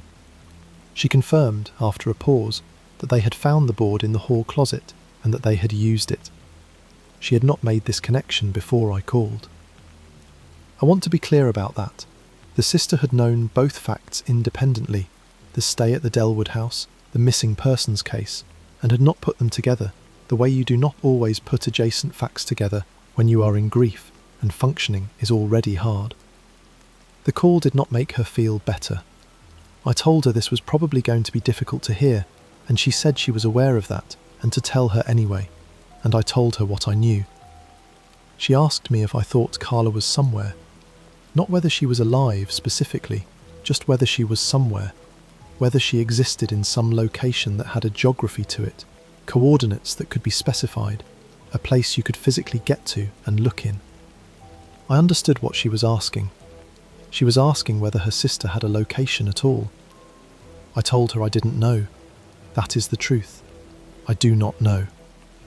I am a local beat reporter who covers zoning disputes, and she was asking me a question I am not equipped to answer, and I told her so as honestly as I could, and she thanked me, and we hung up, and I have thought about that call regularly for the last several months. Here is where I have to be honest about the methodology, because if I'm asking anyone to take this seriously, I need to account for where it fails. I tracked 11 rental groups. The house has been rented, by my estimate based on the utility records and the review timelines, for something in the range of 80 to 120 distinct groups over the period I was examining. I can account for 11. That is, at absolute best, a 13% sample, and it was not a random sample. It was a convenience sample of the groups I happened to be able to trace through public records and social media, which means it was systematically biased toward people who left digital footprints and were reachable. The 7 out of 8, 7 people who had an unexplained north-facing walk in the days following their stay, is not a statistic. It is a note from an incomplete data set. Any statistician would throw it back at me across the desk, which is fair, and I have no counter-argument. The human brain is a story-generating machine. This is not a metaphor, it is a feature of cognition. We impose narrative on coincidence with such efficiency and speed that we typically don't notice we're doing it. I am a journalist. I know how confirmation bias works. I know that I have been looking for connections, and that when you look for connections, you find them, because the world is dense with adjacencies, and the pattern detection system doesn't come with an off switch. I have been looking at the Dellwood house for 18 months. I have found connections. The question of whether I found them because they're there or because I was looking is a question I cannot answer from inside my own skull. Unusual walks happen. People dissociate. People take impulsive drives they cannot explain, end up somewhere they didn't plan to go, and experience the time spent as a gap. This is documented in the literature on dissociative episodes, and it happens to people under stress, to people with untreated sleep disorders, to people experiencing early neurological events, to people who are simply having an inexplicably strange day. Gretchen's doctor gave her a diagnosis that is not unreasonable. Tyler's presentation to the sheriff's deputy is consistent with dissociation. These explanations are available, and they are not stupid. Maybe the house attracts a certain type of person. Rental properties that are slightly odd, slightly underpriced, slightly far from the centre of whatever's happening. They attract people who are already in a particular state, people who are seeking something, people who are more susceptible to suggestion. Maybe the board in that setting, in that quiet rental house environment, creates a suggestible state. Maybe the fact that the board is in the closet, rather than visible, makes it feel discovered rather than planted, which increases the emotional investment in the experience. Maybe Sutter's Hollow is simply north of town, and north is where people go when they go somewhere unplanned, the way water finds the same channel. Maybe Carla Veach walked into the woods for reasons that have nothing to do with the board, and I am doing her family a profound disservice by including her case in this piece, by implying a connection I cannot demonstrate, by making her disappearance part of a pattern that may be a pattern I invented. I have run all of these explanations. I run them regularly. They keep coming up slightly short. Not wrong, none of them are wrong exactly. They just don't quite cover everything. The way a tarp slightly too small for the thing you're covering leaves one corner exposed. There is always one small corner sticking out that the rational explanation doesn't quite reach. And the frustrating thing, the thing that has cost me a significant number of sleep hours over the past year and a half, is that I cannot identify precisely what that corner is. The shortfall feels like a word you know that won't come to your tongue. You can feel its shape, its approximate weight, the fact that it exists, but you cannot get it to come out where you can look at it. Gerald Sues is a man in his late 50s who owns several investment properties in Ross and Pike counties. He told me the rental income from the Dellwood property was fine considering, and declined to elaborate on what the considering referred to. He has been to the house 4 times since purchasing it, maintenance checks mostly. He mentioned the garage door, which sticks. He mentioned the thermostat, which is an older model. He didn't mention the board. I didn't ask about it until the end of the call, and when I did, he paused for a moment that lasted about 3 seconds, which is a noticeable pause on the phone, and said he hadn't paid it much attention. It was there when he bought the property. He'd assumed the previous owner left it. I asked if he'd ever used it. He said no. He said it the way you say something true that you've decided to stick with. The board is still there. I have been to the house 4 times. On the most recent visit before the visit I'm about to describe, I stood in the hall closet for about 5 minutes looking at it through the new box of holiday candles that Gerald or someone had placed in front of it. Parker Brothers, mid-1980s edition. All pieces present. The planchette has a circular aperture in the centre that is slightly yellowed at the edge. I put it back on the shelf and closed the closet. That time. The house's documented history before Gerald Sues acquired it is fragmentary in the way of all ordinary residential histories. Not hidden, just distributed across records that were never meant to be assembled. The original permit was filed by a man named Donald Ruark in 1971. I found 2 transfers of ownership in the 1970s, a longer period of stability through the mid-1980s under a family named Albrecht, then a succession of shorter tenancies through the 1990s that produced the kind of utility registration churn that usually indicates rental use rather than owner occupancy. I found a neighbour who has lived on Dellwood Court since 1984. Her name is Bet Sandner, and she is in her mid-70s, and she agreed to speak with me on her front porch in July 2023. She remembered the Albrecht family at number 414, said they'd kept to themselves in a way that she characterised as normal quiet, not the other kind, which is a distinction I noted without asking her to clarify, because sometimes you let the thread run. She remembered the house going through a lot of people after the Albrechts. Going through was her phrase. She used it twice, both times with a slight pause before it, as if deciding whether it was the phrase she meant, and deciding yes. She told me, unprompted, about a winter in the late 1990s. She wasn't sure of the year, thought it might be 1997 or 1998, when someone had spray-painted a word on the interior wall of the detached garage. She had seen it through the open garage door one morning. She didn't remember the word. What she remembered was that it was a word, not a tag, not a name, not a symbol, but a regular English word, like something you would find in a dictionary. She remembered thinking it was an odd thing to spray paint in a garage, a whole specific word, rather than a name or an obscenity. The word was painted over before she could read it properly. She told me, also unprompted, that the woods felt different after that winter. She said this and then immediately said, "That's a strange thing to say," which it was. The woods to the north of Dellwood Court had felt closer to her after that winter. Not literally closer. The distance was the same, but as if the quality of the space between the houses and the tree line had changed in some way that made the trees feel more present, more aware of the neighbourhood, if that was a phrase she was allowed to use. I told her that was a phrase she was allowed to use.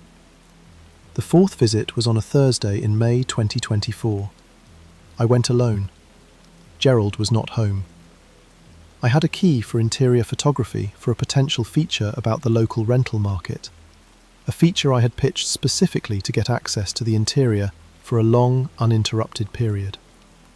The house smells like rental property, in the specific way of a space that has been cleaned many times and inhabited by many different people, and has absorbed all of them equally and retained none of them distinctly. The carpet is a shade of industrial beige that is trying to be neutral and achieving instead a mild depression.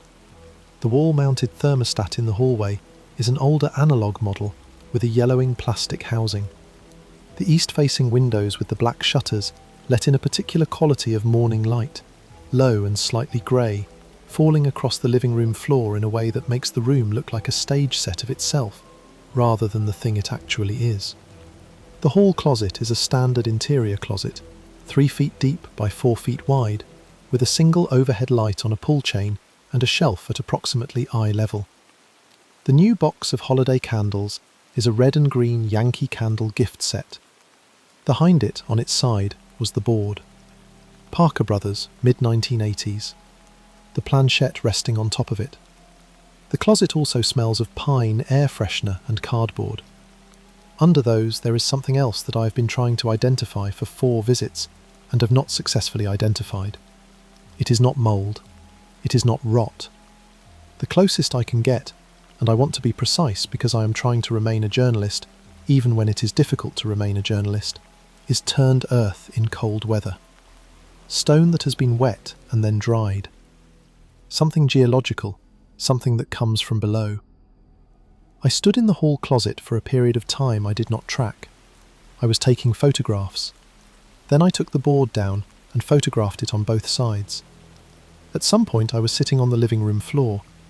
I am not able to precisely account for the transition. My phone has a photo timestamp from 10:47 a.m. and a subsequent photo timestamp from 11:31 a.m. There is 44 minutes between those 2 timestamps, for which I have no reliable memory. The board was in front of me on the floor. I placed the planchette on the board. I want to be precise about my state of mind. I understood that what I was doing was research, that I wanted to understand what the other 7 people had experienced, that I was approaching this analytically, as a professional. I also want to note that both of those things can be true, and a Ouija board, if a Ouija board is anything, probably does not make decisions based on the quality of your intentions. The planchette moved to H, then O, then L, then L, then O, then W. Deliberate. Each letter reached without hesitation, but also without rushing, the movement smooth, the planchette travelling the way a cursor travels across a screen when someone who knows what they want to type is typing it. Hollow. The same word it had given the book club, the birthday party, the solo writer, everyone. Hollow twice, as if the second spelling were confirmation that the first wasn't accidental. Then it spelled something else. 10 letters. The sequence began with a consonant cluster and ended with what I recognised, when I wrote it down, as a direction. I wrote it on the back page of my reporter's notebook, the spiral-bound Mead notebook that I carry for interviews. I have looked at that sequence enough times since that the paper at the fold is going soft from handling. I do not transcribe the sequence in this story. I know what it means. I am not ready to write it out. That is not a rhetorical choice. I mean it practically. There is a threshold between knowing a thing and writing it down in a format that other people will read, and I am standing at that threshold. That was 3 days ago. This is being written at 4:37 a.m. The editor I am meeting with today, at 2 p.m. at the Courier Register's actual physical office on State Street, is named Dennis, and he is a sceptical but fair man who will require evidence that this is a story and not a peculiar extended breakdown by one of his more reliable reporters. I have prepared for this meeting. I have a folder. I have corroborating sources. I have Tyler Mosbach's incident report, Gretchen Farr's signed consent, Jana Pilkington's email confirmation, Paul's phone interview notes. I have done the work. Every reason to stay in this apartment, at this desk, is currently present. I have coffee. I have notes to organise. I have a professional obligation and a meeting in 9 hours. The day is planned. I keep looking north. I mean this literally. I have caught myself, 4 times since sitting down at this desk, turned toward the north-facing windows without having decided to turn. The first time I thought I'd heard something. I hadn't heard anything. The second time I noticed I was looking before I'd formed any intention to look. The third time I was looking before I was fully certain I'd returned from the kitchen with my coffee. The fourth time, which was about 12 minutes ago, I was looking north from the south-facing window on the other side of the apartment, which means I had walked across the apartment and turned and was looking in the direction I was looking, and I have not made any decision to do any of those things. The Sutter's Hollow Nature Preserve website has a trail cam. It is positioned just inside the main gate, angled back toward the parking area and the first 100 yards of the primary trail. The image updates every 15 minutes. I have opened the page 3 times this morning. The footage looks normal. The trees are May green. Everything about the footage is consistent with an ordinary nature preserve at ordinary morning hours. The light is even. I'm trying to decide if that is reassuring. It looks flat. It looks like light with no single source, like illumination distributed through the frame without casting shadows. The Zillow listing for 414 Dellwood Court describes the property as having good natural light and original hardwood floors in the main living area. There is no photo of the hall closet. None of the reviews mention the quiet in the house.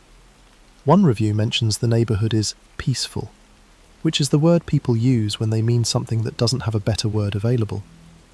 Here is what I know. 7 people who used the board at 414 Dellwood Court walked north to or toward Sutter's Hollow Nature Preserve within 3 days of using it. Their accounts contain 3 consistent specific details: the flat, sourceless light, the pressure quality of the quiet, the sensation of movement without agency. Independently reported across 4 years, with no prior contact between the sources. One person reported a clearing she described as transactional. One person reported an instruction loaded into his body as an imperative, and understood without reasoning that moving forward would change the terms of his return. One person walked in and did not walk back out. The 10-letter sequence. The last 2 letters are a direction. I wrote it down on the back of my notebook. I have looked at it so many times the paper is going soft. The direction is not south. Going to finish this coffee. That is the plan. Finish the coffee, organise the folder, shower, make more coffee. All of these things, in sequence, in the way of a person who has agency over their morning and exercises it normally. The woods are 2.3 miles north of the house. The house is 1.4 miles north of where I'm sitting. Both distances checked again this morning. I keep checking them, the way you check a number you know to be correct, as if verifying it against the hope that it has changed. It hasn't. Everything I know points north. The light outside is starting, coming in from the east windows the way Maylight does, flat and even and grey. No shadows. The thing about boards is they were made to be a game. That's what the box says. Parker Brothers, 1891. A game. $2.50 at your local toy shop. The woman in the first story has been having the same dream for 17 years. The man in the third story still drives out to his driveway at midnight and sits in his car and talks to a frequency that doesn't answer. The reporter in the fourth story keeps looking north. I don't know what to do with that. I've been reading stories like these for a long time, and I still don't know what to do with that. This feeling that something was listening. That the board was never the point. That whatever it is has been here for a lot longer than we have. If any of this stayed with you, if you found yourself thinking about one of them the wrong way, the way you think about something when you don't mean to, leave a comment. I read them. And if you know someone who has a story like these, tell them to write it down. Not for me, just write it down. I'll be here.